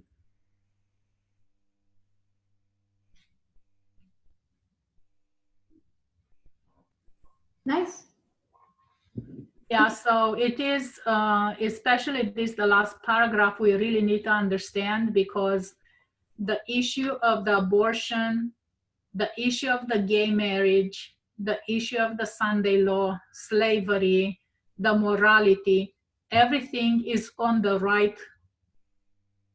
wrong side of the issue. So we need to understand that, because let's say we don't agree with Sunday law, but we agree with all the other ones, then it doesn't matter. We are still on the wrong side. Could I ask a question? Yes. Thank you for your presentation, Cristina. A while back, I got confused between the two rivers, the Uli and the Hiddekel. And Adriana, you straightened me out by saying Hiddekel rhymes with hell. So that's the bad stream. But in the red here it says, Yes. I'm confused again. Will you please straighten me out? I don't remember. You'd have to go back to the time of the N magazine. That's what she said, so I don't want to correct her. Who did this? What? Tess said what? You are drinking from the Uli, it says, if you are drinking from the wrong stream. So now I'm confused again. So do you understand what I'm asking? Is it the Uli that leads to the... I do understand you. And if she's, because what I did, I wrote everything just the way she said it. I had no time. I wanted to do some research on these societies to see what they say and stuff. I had no time. So this one, I just wrote it and I passed over. So if it has to be Hiddekel, which I think it is Hiddekel, but she said Uli. Yeah, so it might have just been her mistake, right? Yes, speaking. Yes. Yeah, okay. Because it's so much to do and say, and yeah. All these things test us to verify the things that we do study. I know that, because I run into that too, where sometimes she says something and you know, wait a second, that's not right. I just wanted to be sure that I have it. That's why. What did I? Oh, shoot. Because in the previous presentation, Christine did say the wrong side is Hiddekel. So this is, I'm reading from the Time of the N magazine, which is where all of this we're getting from, and it says the Uli flows to the Sea of Glass, the Hiddekel to the Lake of Fire. I think my internet was going in and out. I couldn't hear you. This is in the Time of the N magazine. It says the Uli flows to the Sea of Glass, the Hiddekel to the Lake of Fire. Okay, then that's correct. So I put there Hiddekel, okay? Yeah, thank you. Good job. Without asking this. Yeah. Well, you know, that's important once you get these things in your mind. And the other question I have is it okay? I understand the difference between not enforcing moral gospel, right? At least I think I do. And the prophetic gospel, the one we have. And to keep church separate from state. So two things came into my mind. Did they mix church and state by even using the word marriage instead of like civil union, because isn't marriage a biblical word? And then the other thing is, can we talk morality amongst ourselves within a church setting? And what, you know what I mean? What I mean? I mean, yes, I know that God wants everybody to have free choice, but You know what? I'm gonna hold on to that morality. There is a human side that always wants to do their own thing when it comes to morality and to enforce what they think is moral. And you know, it sounds good, and then you can enforce it on everybody. And if somebody doesn't obey, then you make it sound like they're bad people. And we see in our time that God is not enforcing morality. Okay? There is a reason for this, and we just have to listen to what's happening. This enforced morality by the state will always be something like in those 1260 years. That was yes, morality enforced. I understand that. Yeah. But amongst ourselves, if we're in a church group, just church people talking to each other, can't we discuss morality?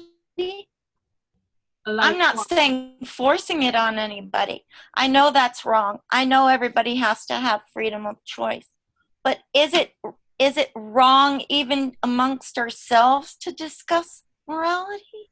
Discuss or enforce are two different things, though. Yeah, when we discuss, because we are a movement and we are moving right now, we don't have all the definition what the morality is. What we are going to do, we are going to go back to the conservative. And that conservative side is what God is trying to take out of our mind.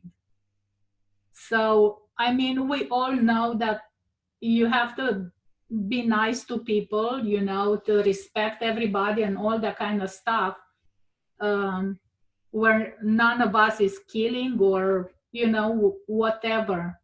But when we try to define, because we got in trouble, see, with our outfits, and I mean, not really, I always said it belonged to a debt or to a certain dispensation, and it was right at that time. But now things are changing. God is trying to make us different than all this Protestant world, and we need to understand what morality is going to be and how you define it. I don't know, but when the church starts defining, yeah, that's what I'm wondering.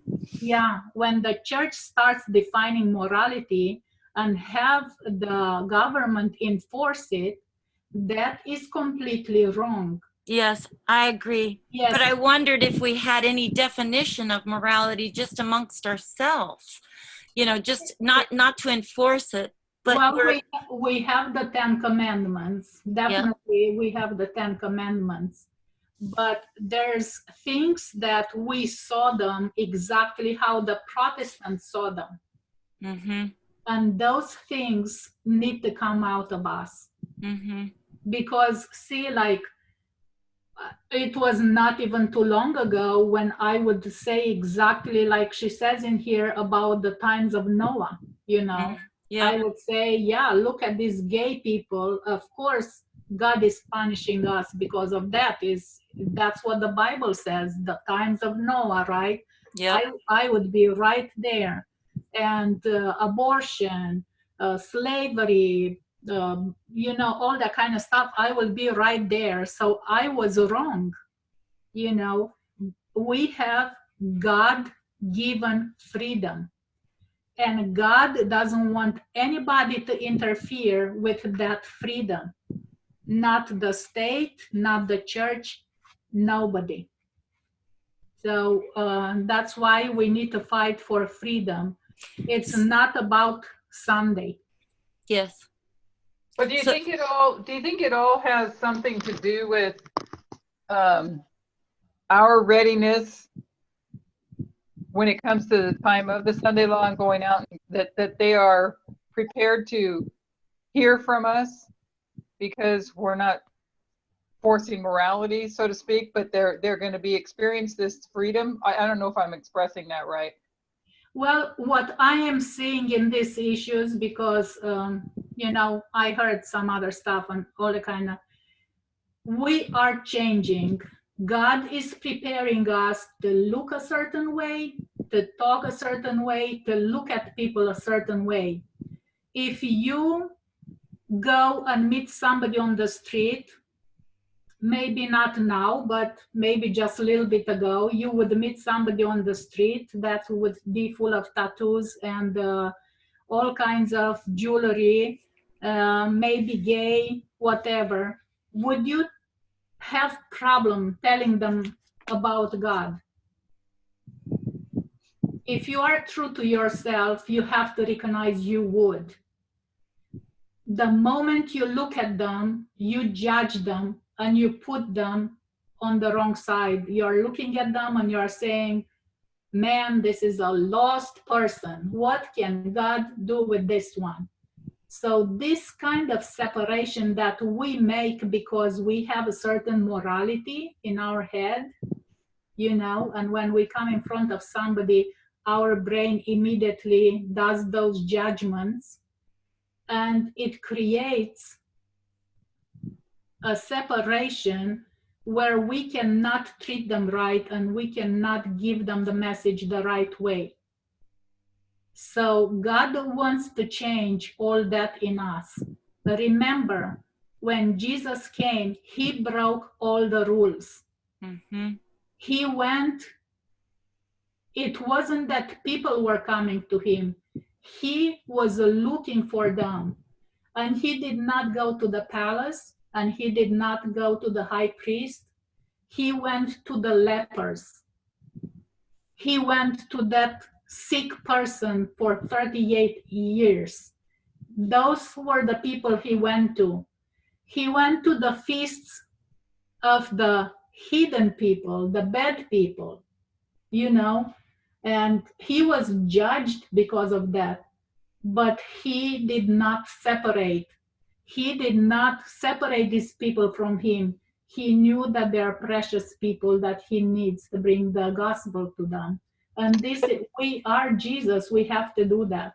Yeah, so what I'm saying is it part of what prepares, it's part of the plowing and seed sowing and preparing their hearts. That's what I think it's about eventually. You know what I'm saying? Because that prepared their hearts to be open and soft to hear what he had to say. Yes, I have a thought on that. Yeah, it breaks the barriers because it's not us plowing them. I think that the hardest time that God has is with us. Oh yes, most definitely. Yeah, we're the ones that we cannot let go, and it's so difficult to work with us. If you look at it's in Luke 10, the parable of the Good Samaritan. Who was it that refused to take care of that person dying? It was the priest and the Levite. And if you look at that story is exactly in the midnight cry time. It is going from Jerusalem to Jericho. And that where that story goes. And it is the priests and the Levites that would not look at that person, and probably it wasn't a Jew, and they said, I'm not going to help him, so I'm done. So he has to prepare us. He has to prepare us to be. Yes, it's a hard work. Yeah, us is the most difficult. Yeah. But whichever way God takes us, remember, 144,000, they follow Jesus wherever he goes. Yep. See, he takes us this way, we go there. He takes us the other way, we go there, whatever it is. And that's why it's good not to say anything to anybody, because we're still in transformation. And you might find yourself saying something, and in a couple of weeks, you have to say the opposite. Yeah, So, I've noticed that too, Christina, where yeah, I'm like really careful now because yeah, I've got so much to learn, I realize. But you know, God rescued me from a bar they called church. It opened up on Sunday morning. It was a bar. So in San Francisco with all the gay people, and that was in the 80s. So what I'm trying to say is he brought me from a place that I was one of those people you're talking about that was a complete, no one would think I could ever have a chance. Yes, and And there's many people like that. but he's brought me so far, and then I went to this other extreme. I think we've talked about it before, where I was trying to like conform to the conservative side from the real far one side to the other side, and now it's like he's bringing me more to a medium place. I don't know how to explain it, but I have a lot to learn, that's for It took you sure. full circle. Yeah, full circle. Full circle. Well, this is the test of your obedience. Yeah. This is a test of obedience. If Jesus said, do it this way, then you do it that way. Yep. It's not the issue of wearing pants. Yeah, it's whether you'll listen and follow him, Yes, right? you have to follow, and he's trying to create a certain image in us, so it's going to be easy for us to go to the Nethinims. You think it's kind of building this pliability in us where we're becoming more flexible, huh? Yes. Because we were real rigid. I can see that. I could see I was too extreme one way at one time in my life and going over the edge that direction. Then I was going too far the other direction, too rigid, like. And all these things he's doing are helping us become more pliable. He's molding us. Yeah, every one of those things. I like the way Cristina put it, that we follow him wherever he goes. So if he tells you to do this, you do this. And if he tells you to do something different the next day, then you do something different. And we're being tested and proved. I've been seeing that in Judges chapter 7 too, when he's carving out the 300, that he took them down to the water to test them and prove them. And so, you know, and how you drink your water. So he's finding out who's willing to follow him, because things are going to get really rough, and we have to know his voice and follow him no matter where he takes us. Yes. Amen.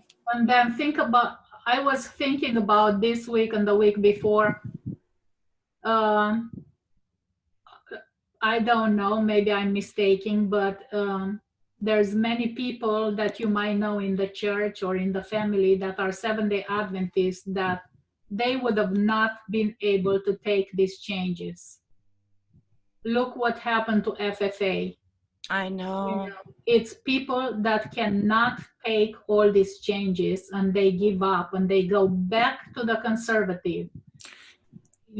And they have no message anymore. It's like they've just atrophied. Well, it's the deception that God gives them, but it's not only that, but they get in so much hate and so much worse than even the worldly people. Yeah, and I saw that they don't even believe that Cambridge Analytica has anything to do with the election. Really?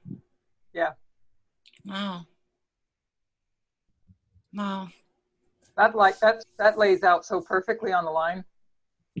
You can see it. Well, remember what he always said, that everybody who left the movement denied 9/11.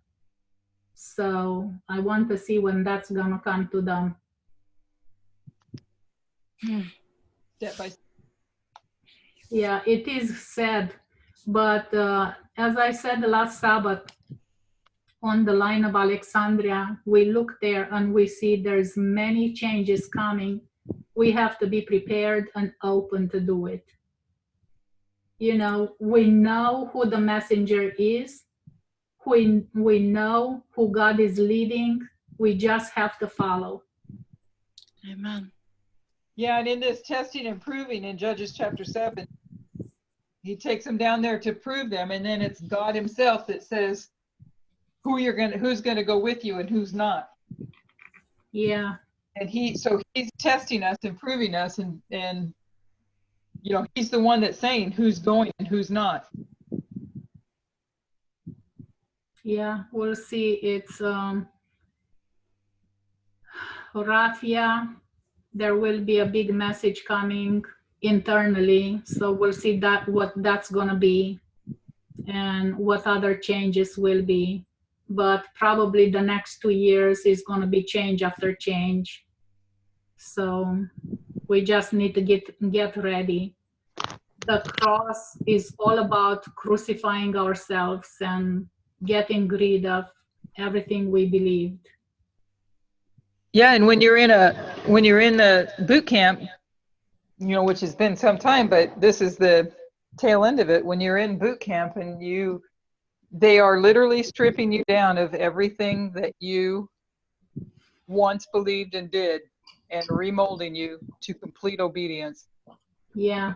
Remember the vision that Sister White had with the midnight cry when they were climbing up the path? And in the beginning, they had lots of luggages. Yeah. And then they had to give up and Yeah. give up and give up until their feet were hurting on the stones.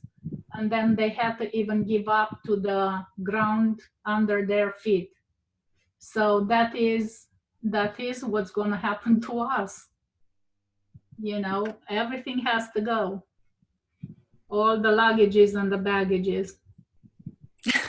And by His grace, Amen. by His grace, we'll do it. I think about how far He's brought me, how far He's brought all of us, and yeah, we went through a lot. Yeah, we're not even gone through the worst of it. Yes, that's true. It's amazing, though, that this little knit group, Sacramento Fellowship, has stayed intact. Now, that'd be by God's grace, I tell you Right? that. And it's not just it's all of it, the online ones as well, and everybody that joins in. It's people that are striving and understanding they're going to have to keep a pace and do whatever He says. Well, if we stayed intact or not, we'll see at the rescue meeting. So, yeah, who's coming, who's not coming anymore. Yeah, and speaking of the rescue meetings, we definitely need to keep in prayer that we don't go through one of these power shutdowns at that time. Oh, I didn't think about it. Yeah. Are they turning off the lights there? Well, I don't know if they did, if they were they were probably in the zone that got their power shut off. Are you home yet, Elaine? Are you home again?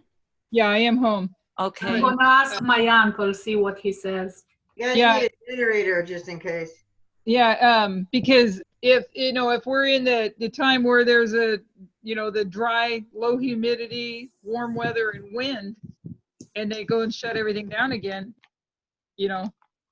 so Yeah, the generator, I was talking to somebody about a generator. That was me. I was talking to somebody about the generator, and it would have to be a pretty large generator to run the kitchen stuff. I mean, it would run our stuff to record and all that kind of stuff, but it wouldn't, it would have to be a large generator to handle all the rest of it. We'll probably be all at Christina's house.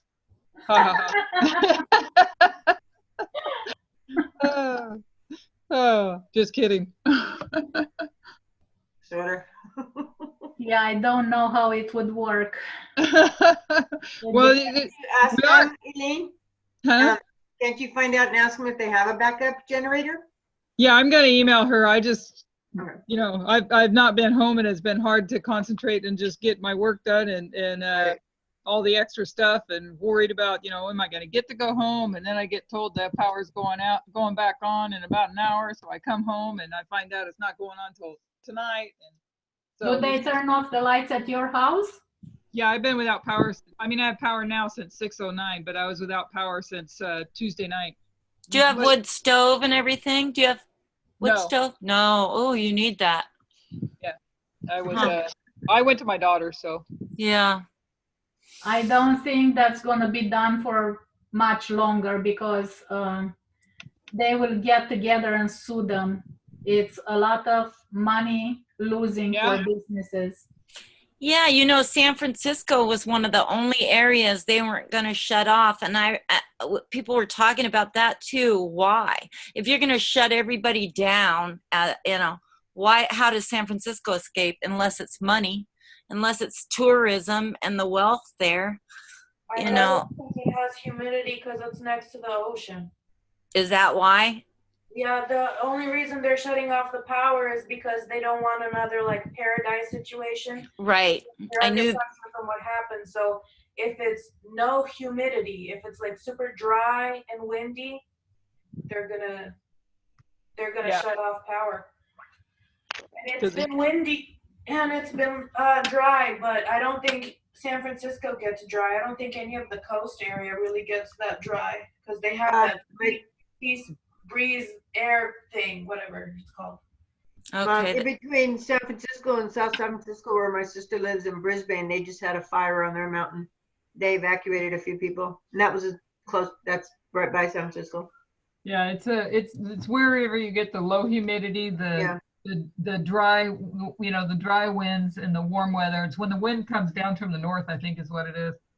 Yeah. And it just. Santa Ana is already in trouble and having fire, and someone died, and the houses are burning. Oh. Yeah, I saw that too. That always happens Really every bad. year. Every year there. Wow. Well, we need to definitely pray about all that and pray for the people. I pray that the electricity is on for everybody because there's so many people that are affected in different ways. Mine was minor compared to what some people have had to deal with. It's inconvenient, but it tests us, and it's a good lesson for us to be, because we're going to be cut off from every resource. So to us, it's a lesson in helping us to experience in a slow way to get ready on having our resources cut off. You know what I mean? Yeah, see, back in Romania, they were self-sufficient. They had no problems if the lights went off. Mm-hmm. But we are relying on electricity and electronics and all this so much that our life can't make sense without it. Yeah. I was thankful that at least I had Jesse's house to go sit at and work. And you can come here anytime. Oh, thank you. Thank you. Yeah, I think that there are hot water heaters in Texas.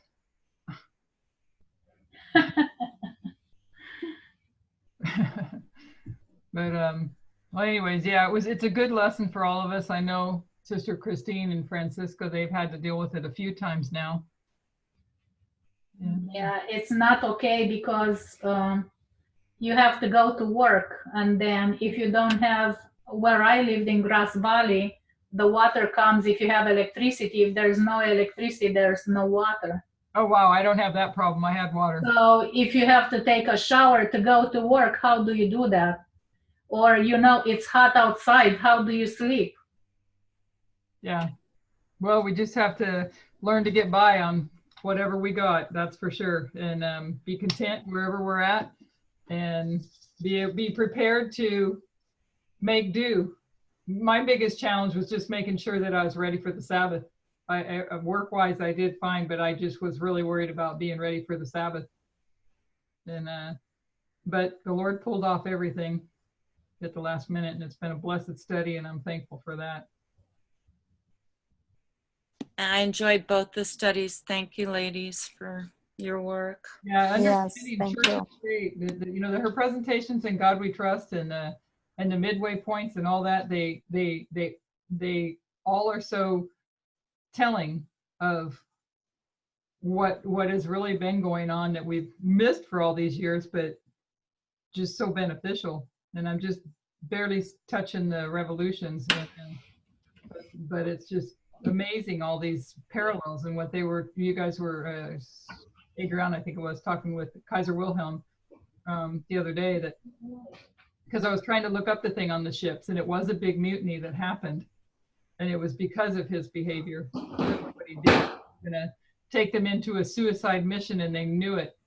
And it's kind of interesting because soldiers go in knowing that some of them are going to die. They go in there to win. But these guys knew that they were going into a suicide mission and that he was purposely sending them into a suicide mission, and they mutinied against him, which is, I just can't help but think and look at what is happening, because that was right before he abdicated, and he abdicated November 9. And then you had I don't want to confuse it. The dictator set up. Was the dictator set up then? Yeah. But he abdicates at November 9, and this mutiny was part of it. And you see some of the Republicans are actually starting to stand up against him in some of these things that are happening. And it's just interesting. And I know it was brought up the other day. I think Sister Adriana brought this up, that sometimes it looks like Trump is not going to be still on the scene. And I was listening to one of the classes that I'm getting prepared for, and she's laying out how you have a king and a kingdom, that they're the same, and that the United States shows that the United States dies, but then it rises in another form. It goes from one form of a dictatorship, which the dictatorship goes all the way back to the moral majority, and when the Republicans came in and what Bush did and going forward. So they were a dictatorship, but just more still restrained. And so when you get to now, when it's going to rise again as the seventh head, and it'll be less restrained. So she's laying that out, showing that this is why we see Trump, that yes, he dies in one sense, but he's raised up again, and it's still Trump. Maybe die is not the right word, but he's raised up with less restraint. And so she's saying, because the United States it dies and comes back with more power, then it's him, the same person, that comes back, that is there with more power. But it's interesting to watch what's going on in the news to see that they all, I don't know why I'm drawing a blank, probably because it's been a long week, but they are all now saying some of the things that he is doing is wrong. What did he just do? Why am I drawing a blank on it? Maybe somebody can help me real quick. But where they got the Republicans actually against him too. Lindsey Graham and all of them are saying, oh, with Syria, sorry, with pulling those troops out, that he's got both sides saying that he's wrong in having done that. So he seems to be losing support, which is interesting. Did anybody have any thoughts on that? Well, I do, just to go along with what you're saying. Can everyone hear me? Yeah. Yes. Yeah, it was very interesting. Late this afternoon on CNN, Shepard Smith announced he was leaving Fox News. Yep. And I see that, it's a crisis for sure, especially on the Republican side. But the more that these, like journalists like Shepard has been there for 20 years. Since 1996, it said, since the beginning. Yeah, exactly. And he was outspoken though. And because some other people that were very close with him were talking about his leaving, and one guy had been on Fox News too, but he had been out of there for a while. But he said that the true in heart, the ones that are really honest and truthful, are not going to take their stand on Trump's side. Wow, And this is cool what you're saying, because that's Sunday law right there. Yeah. Talk for the next group. Well, and you're right, Susan, because this is what Parmender was saying on this study from Romania. Oh, it's powerful. And he's saying we're in this new dispensation now, and all these attacks are coming from FFA. And he's laying it out very, very clearly to see what the difference is and what they're actually teaching. And he said that they're actually teaching now 3 lines three streams, excuse me, of information. Not two, but three. And he said that as the priests, that we have been, and you guys, because I'm so new, but you have been hidden away from the world, because the main thing is the head, the mind. The mind was filled with a lot of Laodicean ideas. And he said, this is not about morality. This is about what you're thinking, what's in your mind, and the equality issue, and all the things that we know about the true line, the true stream of information. And he said God can't use us. We cannot be used. And that's why we've been locked away, because we would cause harm to people by our theology and what we believed in our morality issues and whatever, but that we would harm people because of that. We could cause their death. And that's why it's not a message that's going to the world yet until, God's timing is, that each one of us be ready for this, because it's got to be that we're standing on the right stream of information. And then we understand our job function. Mm-hmm. Yes. And it just blew me away, because he said the stones are crying out now, like the Gentiles in the time of Christ. And the stones are crying out in this, what's going on in our history right now and in our government between socialists and Republicans. And this whole issue, people are taking sides now. And you had mentioned this before, Elaine, and I saw this too, that God is allowing this to happen because the stones are crying out to the world now. We're not crying out in this message of two streams at this point, but God is using the stones, the worldly people out there, to bring forth truth. And people are jumping off, and that's why I mentioned Shepard Smith, because Fox News, supporting the, especially conservative ideas and all, and he is just very firm. I just thought, God inspired him to say what he said. He said he just could no longer uphold the ideas that were going on at Fox News. When he knew in his own heart and mind, he didn't say that, but he knew in his own mind that these things are wrong.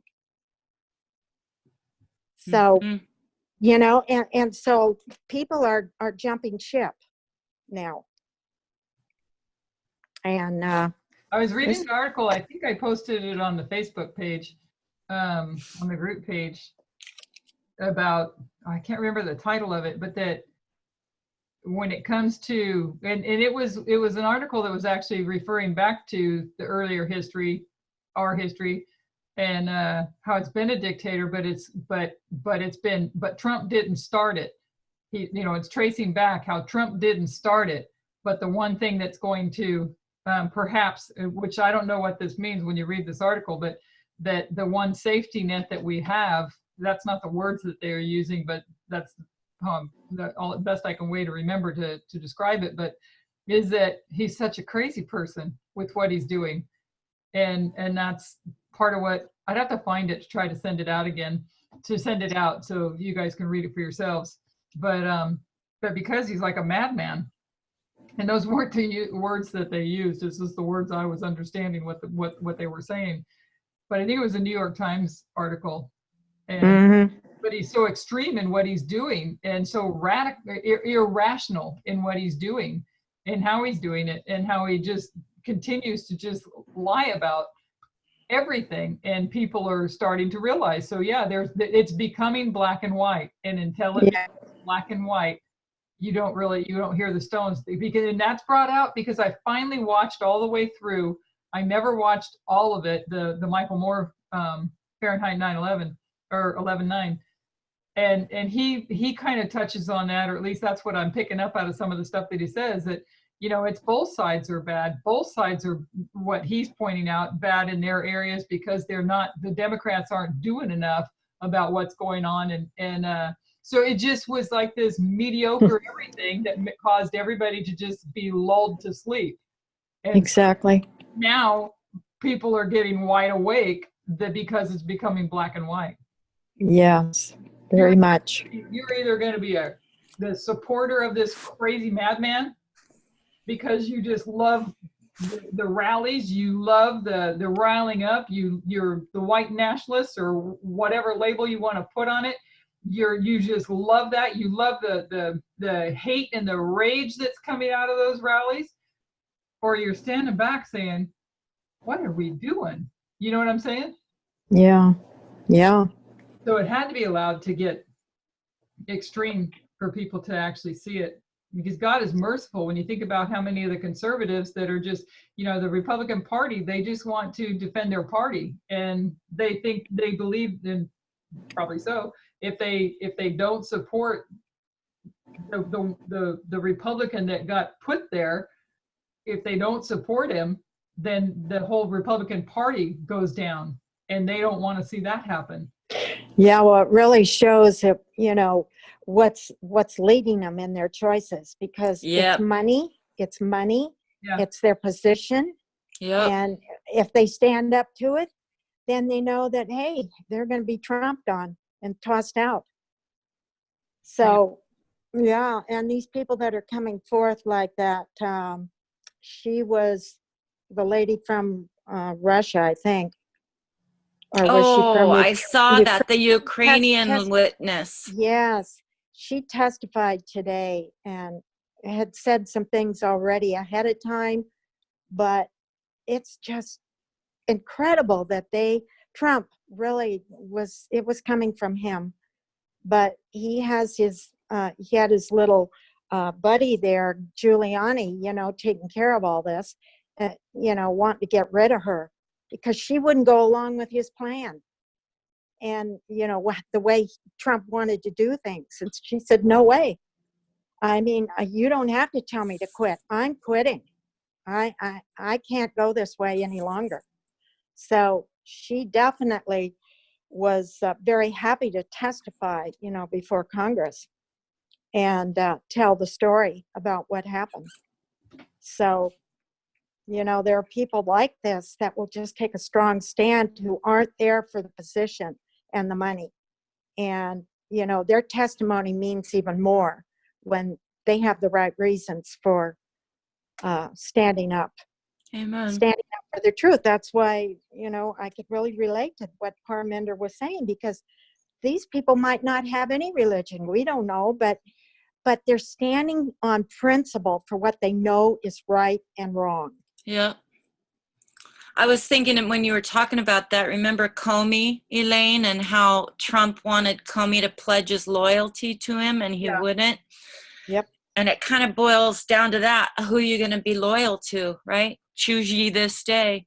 Yep. That's right. Everybody's coming to those points. Yep. Exactly. Coming on them, and they're all coming to that point. Yeah, it's amazing how fast this is going, though. Woo! Yeah, from one week to the next, and it's just escalating more and more and more. So, yeah, we have to be ready ourselves personally. Well, if we're ready, we can close up in prayer unless anybody has any comments that they want to make, questions.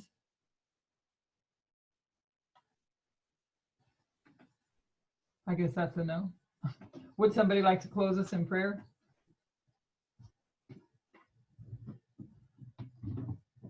Sister Jackie, would you like to close in prayer? Sure, I'd be happy to. Thank you. Our dear Father in heaven, we are so thankful that we could meet tonight.